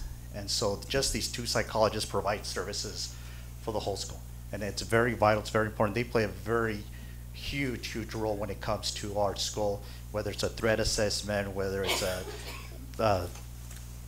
other items of IEPs and so forth. But these 3 individuals are very important. I mean, we just can't send one because when one's not there, the other one has to take the load for the other times. If we have one psychologist, then he's basically providing services for 2,200 students. 2 would not be sufficient due to the size of our population that we have at Calexico High School. So I think the service is for 2 sites, not just one. Yes, for 2 sites, we're not talking just about, for the main campus. We're talking 9th grade and main campus. And we're talking about servicing 3,000 students? In total, yes. So just to try to clarify, it's not just one campus, it's 2 campuses. Yeah, well, it's a whole campus. I mean, it's still part of the high school. With that said, I mean, you're actually sending 3 of our psychologists, and from the 7th through the 10th, who's going to take care of in the event that we have a crisis? Do we have others? We would request a SPED department over at the district level assistant from other psychologists from other sites. No, from another. From another site. Okay. Okay. So you mean And I have one more question. Yes. This conference is held annually, correct? Yes. So this year it's in the East Coast. Next year it's in the West Coast, correct? I can't answer that question. I don't No? have it in my notes. Okay, I think that's how the pattern goes. So my question to you, Mr. Flores, would be, if we were to miss 1 year, our staff miss that training, would it affect the rest of the year until the following year when they can go to California to this conference? Well, it kind of, I mean, we want to have our staff basically prepared, and we want them to be highly qualified. And of course, every training offers that information to make our staff as highly qualified as possible. And sometimes they present, every year there's new evidence presented and new information and new strategies and so forth. So we just kind of, I would kind of say we fall a little bit behind by not getting the new information. We would have to wait. And then after that, your things just might change too. So I see it as we're just falling a little bit behind in the rest of the other districts and so forth. And this is all covered by Title I funds, correct? Title I, yeah, Yes. I understand. Yeah, it's Title I fund. And I think the information also said that one psychologist had already attended this training and Yes, a teacher? and one teacher, correct. Okay, and they're going again? Yes. Okay. I have no. So you also said that these people, or these psychologists service 2,200 students. So you mean to tell me that the 2,200 students at the high school have IEPs? No, but sometimes there is such things as crisis 5150s and other things that our psychologists are mostly qualified and highly qualified to deal with those situations. Mr. Parks Officer, special education is a very specialized field, and there's constant changes on an annual basis, so it's important to be up to date as much as possible and to set them into this conference. Yeah. Well, let me just make it clear. I know training is important, because how you train is how you perform when the crises take place. So I understand that. It's just the amount of people that we're sending, because I think I've said it and I've been clear before where we can send them, but a few or a minimum staffing, and then they can come back and train our staff. That way we can actually have more staff trained. But this team would come back and provide a half-day training to the entire special ed department, right? Correct. Yeah. I would say that it should be the special ed teachers that should go. These are the people that have the direct contact with the students, not the psychologists, but the teachers. So that's my take on this. To me, the psychologists go hand in hand, and they're very, very critical. They work as teams. I mean, due to the time constraints and stuff like that, this is happening February 7th through the 10th. Our next board meeting is not till February 8th, so I make a motion to approve I-11. Just one time, with the exception that next time something comes up like this, we have a little bit more time due to the fact hitting, little hiccups that we have right now at this time. Oh, and with all due respect, Mr. Gonzalez did go over it with me, and I thank you for that. But I mean, that's where I stand as far as I'm used to sending a bare minimum, and then the rest, when they come back, they train. But if we can assure you that, I mean, this is what we need, then I'm okay with it. Okay, I seconded the motion. Second motion. So, seconded by Mr. Romero. All those in favor? Aye. Aye. Aye. All abstain? Nays? Ciro? No? All right. So it was yeas by Romero, Calderon Jr., and myself, Alvarado. No, Calderon. You want to discuss I-13? Yes, it's the same thing. We have a total of 3 administrators and 4 teachers. I know the 4 teachers are actually teachers that are teaching the AP classes. Correct. Correct. And the 3 administrators, and these administrators have what function? We have Ms. Azueta is currently in charge of all assessment at the main campus. Ms. Salgado serves as the lead at the 9th grade campus. The purpose for the 2 assistant principals is that starting next year, they're going to start to offer pre-AP courses, which would be at the 9th grade level. So Ms. Salgado would then be in charge of all AP assessments over at the 9th grade campus. And who's the other administrator? Ms. Williams. Who? Ms. Williams. Oh, Ms. Williams. So it's actually two assistant principals, 1 principal. Okay. 2 counselors and 4 teachers. And this is being held in Vegas? Las Vegas, correct. Okay. All right. I have no further questions. And when we approved item 13. Motion by Romero to approve I-13. Second. Second by Calderon. All in favor, please state aye. Aye. Aye. Aye. Calderon? No. All those in favor, Romero, Calderon Jr., myself, Alvarado. No, Calderon. I make a motion that we approve items I-1 through I-9. Second. Got a second by Calderon Jr. All those in favor? Aye. Aye. Ayes. Romero, Calderon, Calderon Jr., myself, Alvarado. Items I-10 and I-12 will be pulled for a later date. Moving on to J, information items. J1, Superintendent's Report. All right. I'd like to, first of all, start out just ask, just for a moment of silence for one of our employees who passed away during the break. His name is Jaime Munoz. So we can do that, please.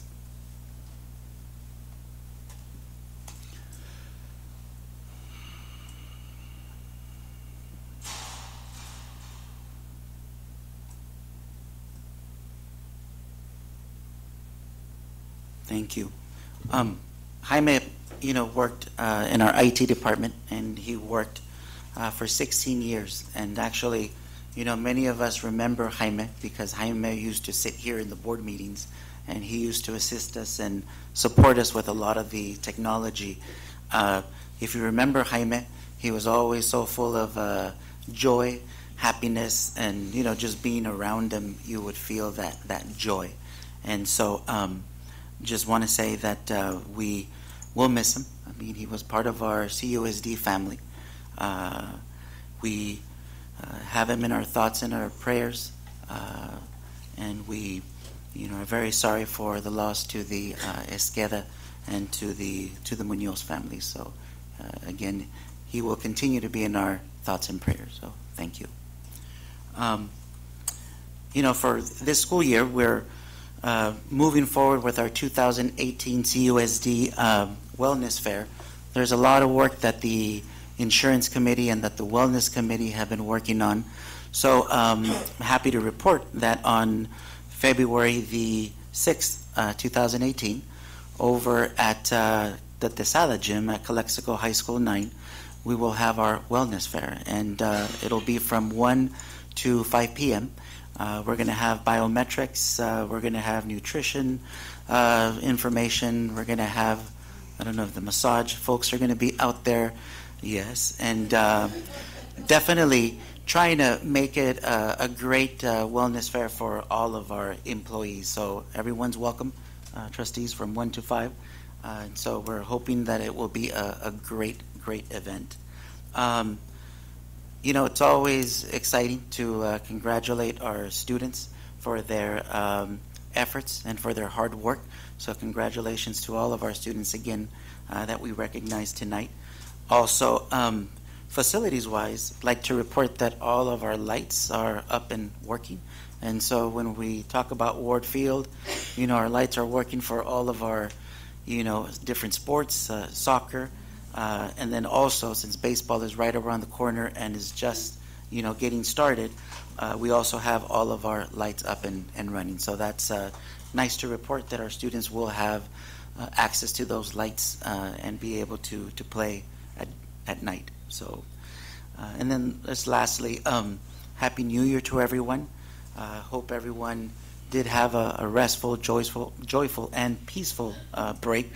We're excited about the new year, and we're looking forward to working together to do great things. Thank you. Thank you. Mr. Gonzalez, I also like to take a moment also make a moment of silence for, and I can't remember his name, I just know him by Machichi. Efrain Garcia. Absolutely. He also was. So if we can.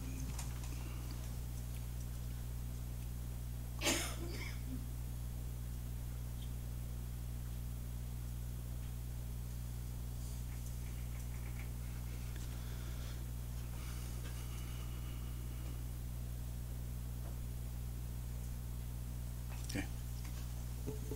All right, thank you. Thank you. Moving on to J2, Measure V update.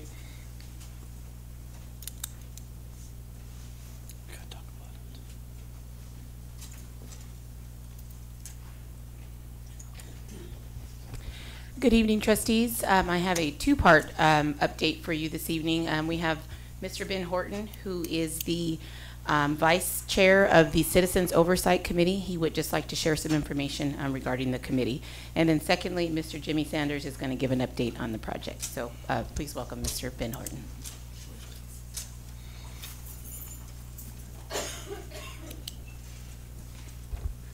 Thank you. In reference to the Measure V, on behalf of Mr. Daniel Romero, who's the chairman, we'd like to make sure that we acknowledge that we are having a meeting on February the 8th.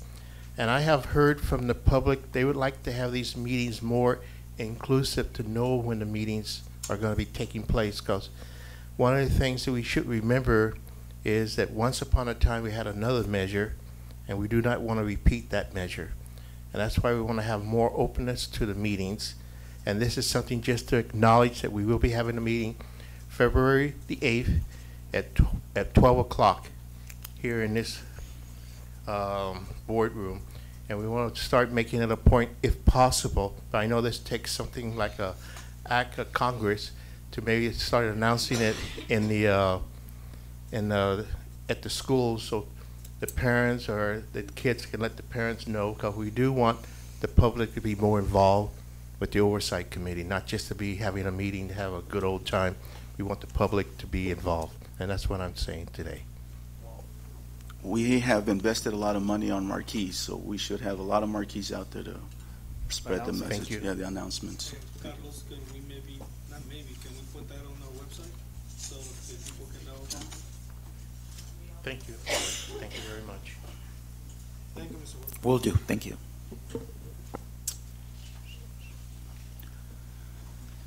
Update on Measure V. We've had several action items that we've been able to accomplish since the last time we met. We have our pre-qualification process in place now.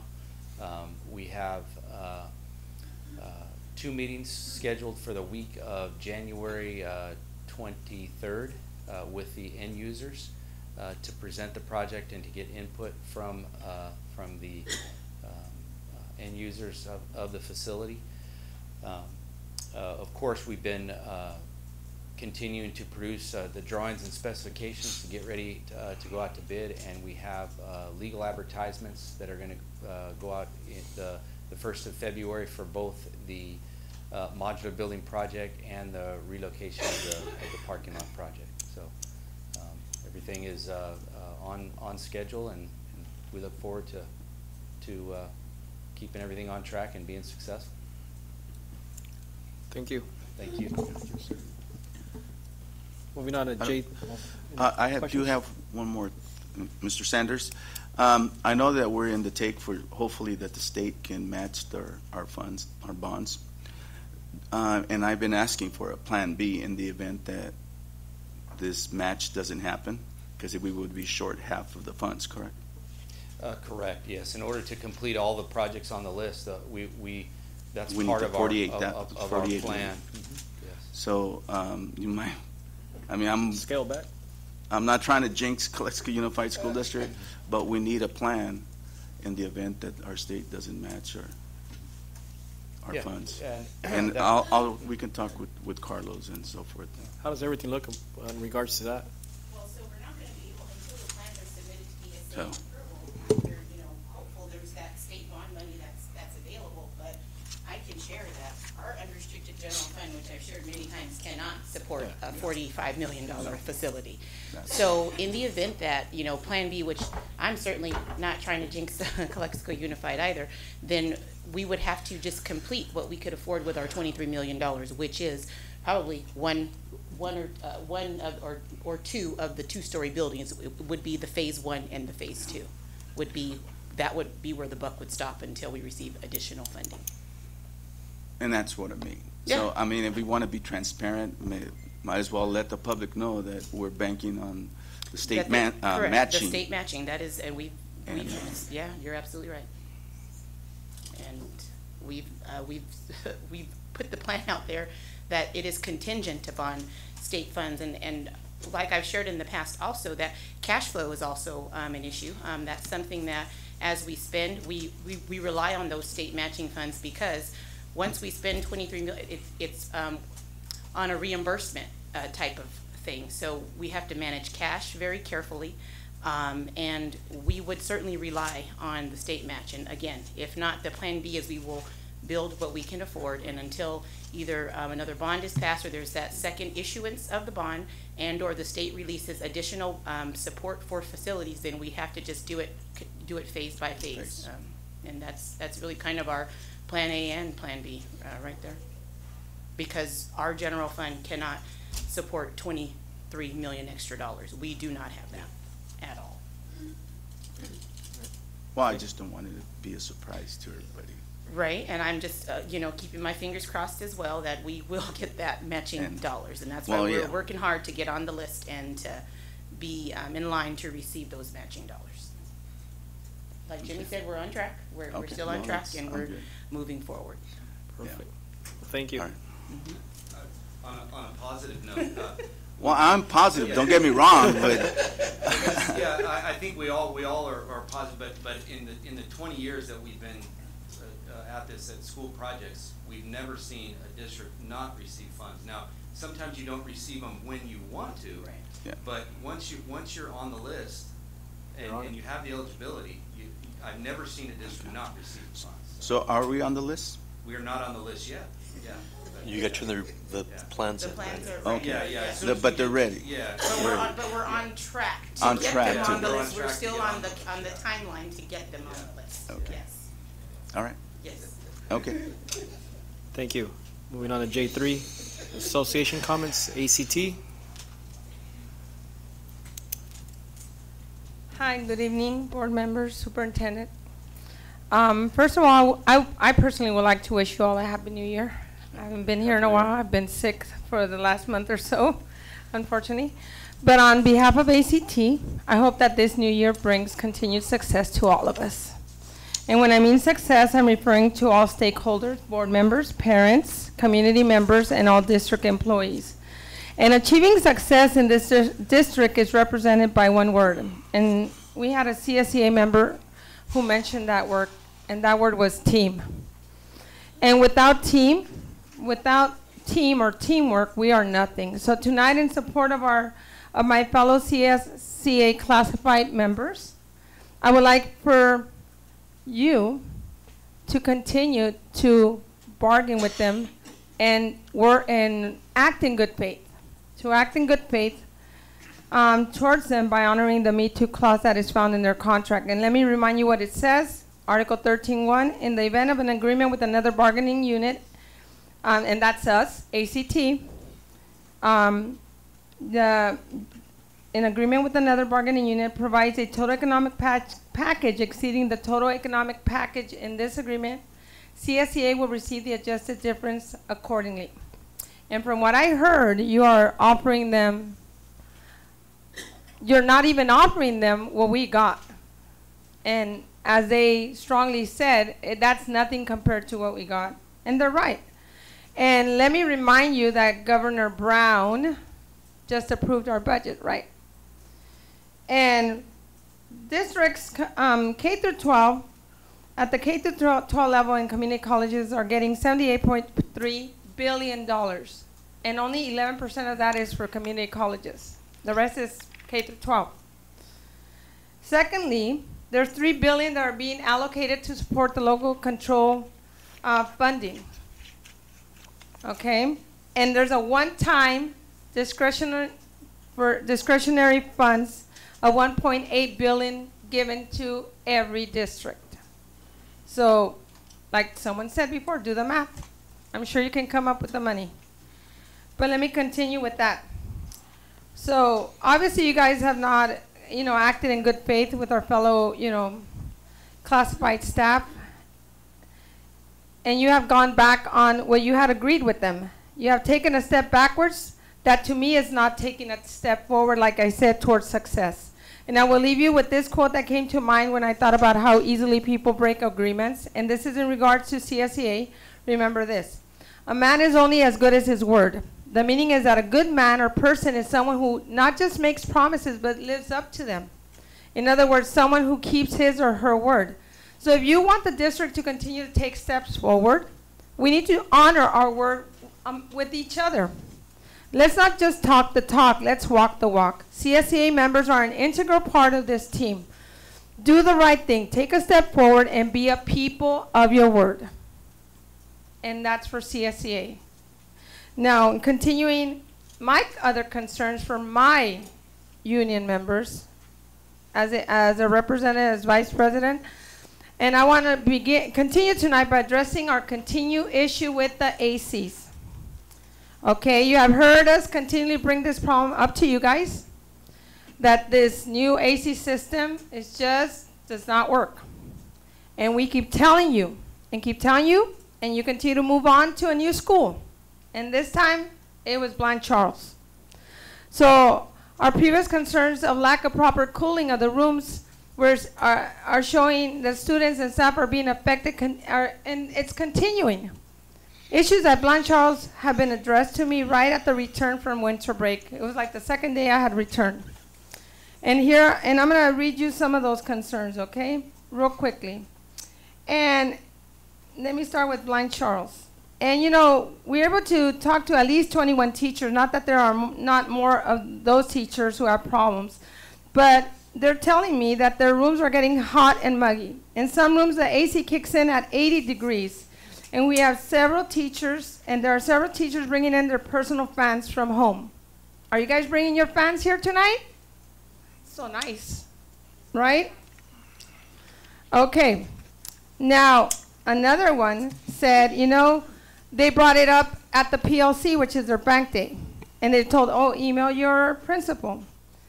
And, there were some teachers that complained that you were only able to bring the temperature down to 2 degrees manually. You can't do anything. And there's no airflow.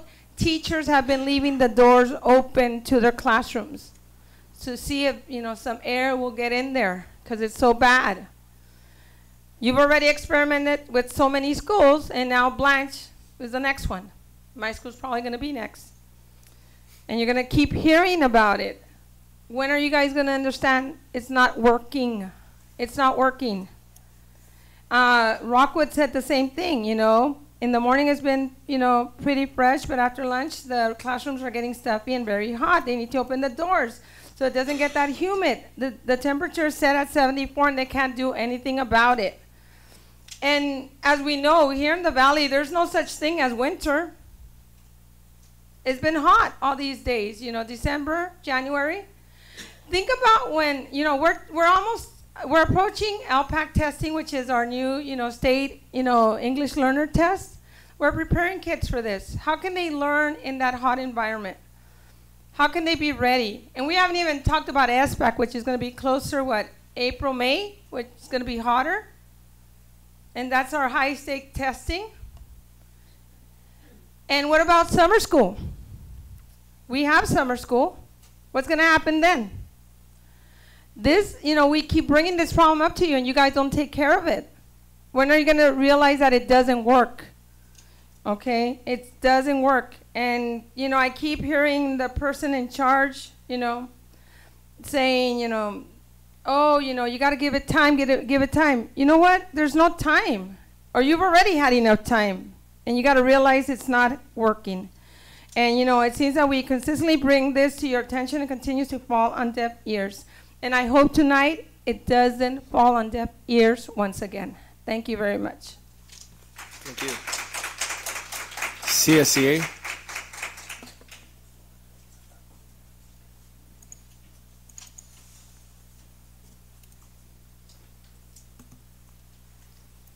Good evening, Sonia Redona, CSCA President. I want to thank the board for taking your time to listen to all the comments regarding our negotiations. Just keep in mind, without a classified, you would not be able to run a school. So I ask you to please consider and think about it. Do your homework tonight. Think of all the things that were said and listen for a change to the classified employees. Thank you. Thank you. J4. Insurance Committee? So we didn't have an insurance committee yet this month. However, do want to thank ACT and CSCA. They were in attendance at the California Purchasers Health Care Coalition that took place in San Diego. And that's like the premier health conference where they get a lot of information in regards to what's trending, what's new that we can bring to our employees.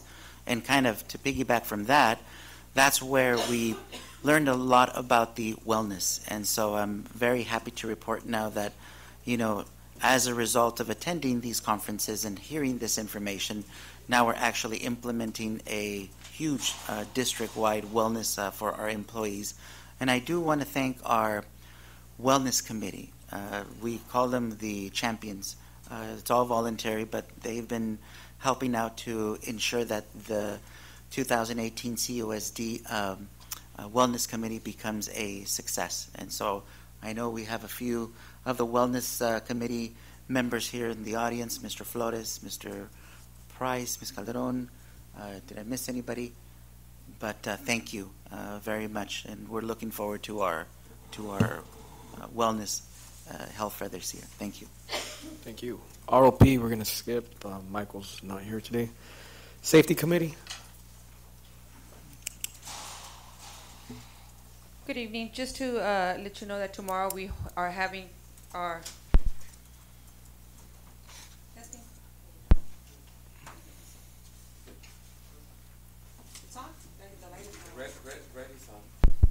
Got it. So our meeting is tomorrow from 1 to 3 p.m. We will have a presentation from the high school that they attended the Las Vegas Safety Conference, so they will be sharing some of that information with the team tomorrow, as well as we will ensure that all the components of the safety plans are in the site's plan so that they're ready to bring to the board for February. And that's it. Thank you. LCAP Committee. So I provided you with a schedule of our different stakeholder meetings that will be coming up beginning the end of January, from our community forums to dates where I meet with our ACT team, our CSEA, our DLAC, migrants, students, administrators, and then eventually our LCAP core committee towards the end of the year, where we look at everybody's input and review our objectives and our goals and actions. Thank and that's you. it. J5 Board Reports. Mr. Romero.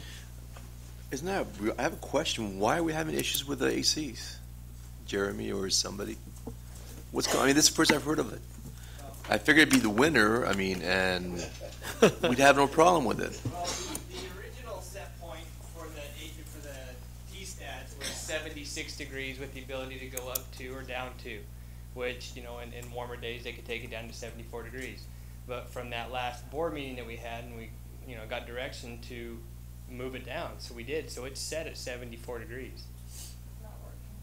Well, it's 74 degrees in here right now. So I mean, what you need to realize is that if we don't meet our energy savings, we will be giving back $6 million. So, but if But you know what, Jeremy? You know, we were given a nice presentation by these people, and they told us that we were going to have all these savings, and there was the God gives to Calexico Unified with all these things. And now, since the implementation of this grant and all these ACs, we've been hearing nothing but these problems. Whether it's in the trailers, whether it's at in the classrooms. I mean, I'm not. Well, here's where the problem is that people used to be able to crank their HVAC down to 68 degrees, kick their door and leave it wide open, and leave the AC running. I know because I see it every single day. And they don't have control of their T-stats no more. So now the lowest they can go is 74 degrees, and it's freaking people out. I don't think anybody in the history of mankind has ever gotten a heat injury illness at 74 degrees. Yes, but again, we have 24 kids after lunch, sweating, coming back from running. It's going to create a different atmosphere than us here sitting down during the day. That's what I'm saying. I just don't like to hear that, and I know we talked about this, and I know it's not your fault. Well, okay, but these people that pitched that idea to us, they came and they spoke on that podium where you're at, and they presented us a bulletproof plan, and now we hear this. Well, bulletproof plan in energy conservation. You don't get energy conservation by cranking down the AC to 68 degrees and burning through your energy plan. That's what they presented as a way to get this grant from the state of California, the $3 million, and then borrow another $3 million to implement more of those energy savings. And that's exactly what we did. That's what energy savings is. If I may, I've been in contact, Jeremy and I have been in contact with the representatives from Climatech. They will be here at one of our February meetings because as they presented, we're not the only district in the valley that they've done this program with. They have been successful in other districts in the valley. Have there been some challenges and growing pains or adaptation issues with it? Well, sure, there have been. Like Jeremy did mention, it is to control the energy and to control the ability to move down and to to control the use of the air conditioner. So we're happy to have them come back. Like I said, they've implemented this. I know that there was some research done with with the neighboring districts, and it wasn't necessarily a smooth transition for our neighboring districts, but it was a change to the way things have been done, and they've worked out the kinks in the neighboring districts, and I assume that they're going to continue to work with us to work out the kinks of our system as well. Carlos, can you assign someone to go to those classrooms at the schools that have been implemented, have them go to the classrooms during the afternoon, and yes, and see what's working. See if it's working. Is it a 74? Is that good enough? If not, why not? Yeah, so I think we do have to do an analysis, and we have to find out what works and what doesn't work. And if the set point is at 74 right now, and if it doesn't feel comfortable, then obviously there's a potential change. That potential change, though, could potentially come at a cost. And so I think that's the information that the board needs. Whereas if it needs to be lower than 74 in order for it to be comfortable, then what are the potential consequences for that? But I think that's a good starting point. Find out, you're right, go classroom by classroom, find out if it's comfortable or not. I know Jeremy has been very proactive. Whenever there's concerns that he's aware of that come up, I know he immediately contacts the companies that I guess have contracted out with Climate Tech, if I'm not mistaken. So there is immediate reaction from what I understand with Jeremy and these AC companies. It is an adjustment phase. You know, we just finished dual school. Now we're moving to Blanche Charles. Every site is going to be different. And I think I heard trailers out there. That's a factor as well. There's a difference between a building and a classroom. But I think we can definitely do that, do a walkthrough, find out what the comfort points are, if there's any issues or concerns. I'd like a report by the next board meeting. Sure. Thank you. No problem. Put it on.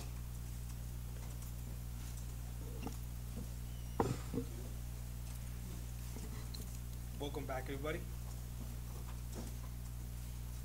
That's it. Thank you. Calderon Jr. Good evening, everyone, and Happy New Year's to everyone. Congratulations to the students and the staff that were recognized tonight. Also, want to mention that this past December, we had our AR Top Breeder program in all our 7 elementaries. We awarded 49 bicycles to the top breeders in our schools. Also, I'd like to take this time to thank all our staff for coordinating these events. It takes a lot of time. And also thank the donors for these funds to buy the bicycles. Again, thank you. And the message that we carried this year was to all the 7 elementaries was today's readers, tomorrow's leaders. Today's readers, tomorrow's leaders. And I think the kids really like that. So all I want to is we have principals here. We're coming back at the end of the year. And again, we're going to have to request that you coordinate these assemblies for us so we can go there.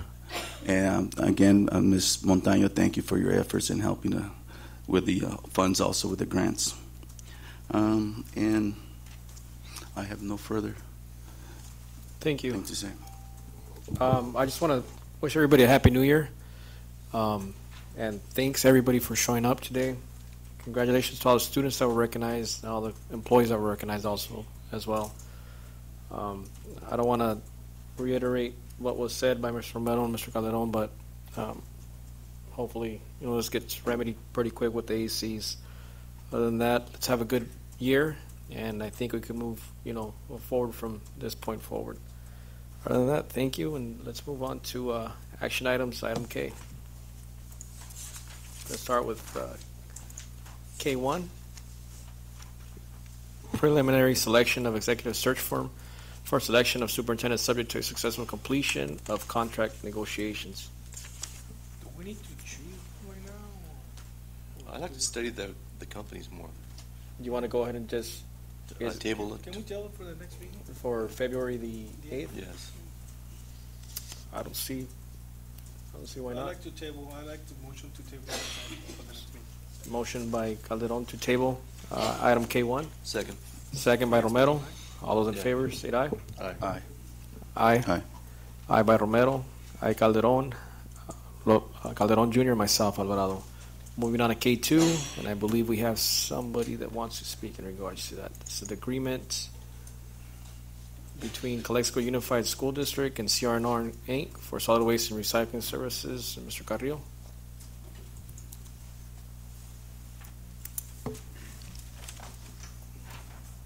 Good evening, Board of Trustees, as well as Superintendent, Mr. Gonzalez. I'd like to take this opportunity to thank you for being here and just witnessing the democracy in action, allowing, having all the union members and representatives being able to convey their message, their thoughts, their displeasure, their pleasure, whatever it is with their agreement. And I'm sure you'll come to a justifiable and fair conclusion when that takes place. And the recognition of our most valuable resource, our students here in the district, and then with the search opportunity to try to find somebody that would be continue the success of the district, as well as giving every opportunity for our students to have every chance to be successful in their future endeavors. And you might want to add a requisite to the search on that superintendent, that he have an air conditioning technician background, to be able to assist you. I'm just being facetious. But what I'm here for is that I was here in December. The former trash collection and recycling company, Lucky, went out of business. CRNR was able to purchase that at the end of November. We were here. I was here in December to let you know that the transition of providing those services out of courtesy, professional courtesy, and business courtesy would be conducted by CRNR, and we provided a document, the assignment of contract, where the assigner, which was Lucky, was going to make that transition to the assignee, CRNR. And so that's what's before you. I'm here just to answer any questions if they arise as a result of this, or entertain any commentary that any of the board members may have. So thank you. Thank you. Thank you. I'll make a motion to approve. Second. Second by Calderon Jr. All those in favor? Wait, I have a question. One The motion is to approve it up to, this contract ends August 31st, 2018. It's a year contract. Well, it expires in 8 months. This year. It was only What the for a Knox- year, so they're just taking over. The idea, this was it's kind of a takeover agreement. Right. So that it would just expire on, which would be the term of Lucky's agreement, Right. and then we'll go out to bid. Yes. We can extend with, we have an option to There's an extend, option. but, or we can go out to bid for services. Okay, as long as that's They're just understood. taking over Yeah, it's Lucky's. just for the Correct. remainder of the Okay. contract, but in order for CRNR to receive payment, we had to do kind of an amended agreement since That's they have fine. since purchased the company. So motion by Alvarado, second by Calderon Jr. All those in favor? Aye. Aye.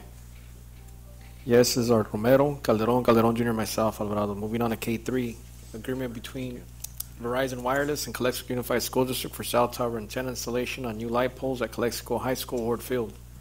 So move we approve. I'll second that. Second. Motion by Romero, second by Alvarado. All those in favor? Aye. Aye. Yeses by Romero, Calderon Jr., myself, Alvarado. Moving on to K4, agreement between Calexico Unified School District and Imperial County Air Pollution Control District grant for CNG bus tank replacement program. Move to approve. Second. Second by Romero. All those in favor, state aye. Aye. Aye. Ayes have it. There's Romero, Calderon Jr., myself, Alvarado. Moving on to K5, agreement between Calexico Unified School District and Caldwell, Flores and Winters Incorporated for continuing disclosure and reporting professional services. So move we I do. approve. Well, I have a question on this, Ms. Randall. So every time they come to give us a presentation, that's what they're going to charge us, or? No, this is for those reports that are required for all of our bond measures, that we have to report those to the, to the Yeah, to the to get on Securities the Commission list, and so all to of that. speak, yeah. So, no, this is completely unrelated. Yeah. This is just to share with the stakeholders and the people that purchased our bonds, Okay. our financial, On an annual basis. on an annual Annual basis. basis. Yes, All right. that is correct. Okay, So I'm, who made the motion? Motion by Romero? second. Second by Calderon Jr. All those in favor? Aye. Aye. In favor, Romero, Calderon, Calderon Jr., myself, Alvarado. Moving on to K6, renewal agreement between National University and Calexico Unified School District for 2017 through 2020 internship credential program. Move to approve. I'll second that. A motion by Calderon Jr., second by Alvarado. All those in favor? Aye. Aye. In favor, Romero, Calderon, Calderon Jr., myself, Alvarado. Moving on to K7, the agreement between Calexico Unified School District and Carlos R. Gonzalez as acting superintendent. I motion to approve. I'll second. You got a question? Oh, okay. Before the board considers it, the Brown Act requires a certain announcement. Correct. So let me read the announcement, if I may. The board is considering taking final action to approve an employment agreement with Acting Superintendent Carlos Gonzalez.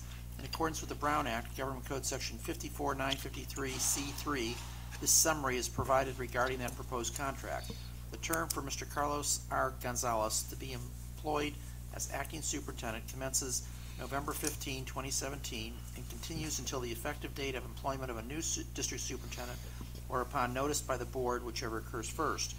During the course of his employment as acting superintendent, he will receive a per diem rate of $243.23 in addition to his salary as assistant superintendent of human resources and risk management. Other than his salary, his employment benefits remain the same. He will have the same authority as an acting superintendent as would a district superintendent, and will continue as assistant superintendent for human resources and risk management. The agreement provides for termination of the agreement as acting superintendent upon its expiration or upon the resignation as acting superintendent with 10 business days prior written notice to the board president. With that said? Motion to approve. I'll second. All those in favor? Aye. Aye. All those in favor is Romero, Calderon, Calderon Jr., myself, Alvarado. Moving on to K8, 2018 Internal Revenue Service Standard Mileage Rate Increase. So move we approve. Second. Second by Calderon Jr. Romero, Calderon, Calderon Jr., myself, favor. Moving on to K9, Accounts Payable Pre-List and Addendum. So move we approve. Second. Motion by Romero, seconded by Calderon Jr. All those in favor? Aye. Aye. Aye. Romero, Calderon, Calderon Jr., and Alvarado, favor. Moving on to K10, proclamation declaring February 5th through 9th, 2018 as National School Counseling Week. So move we approve. A roll call.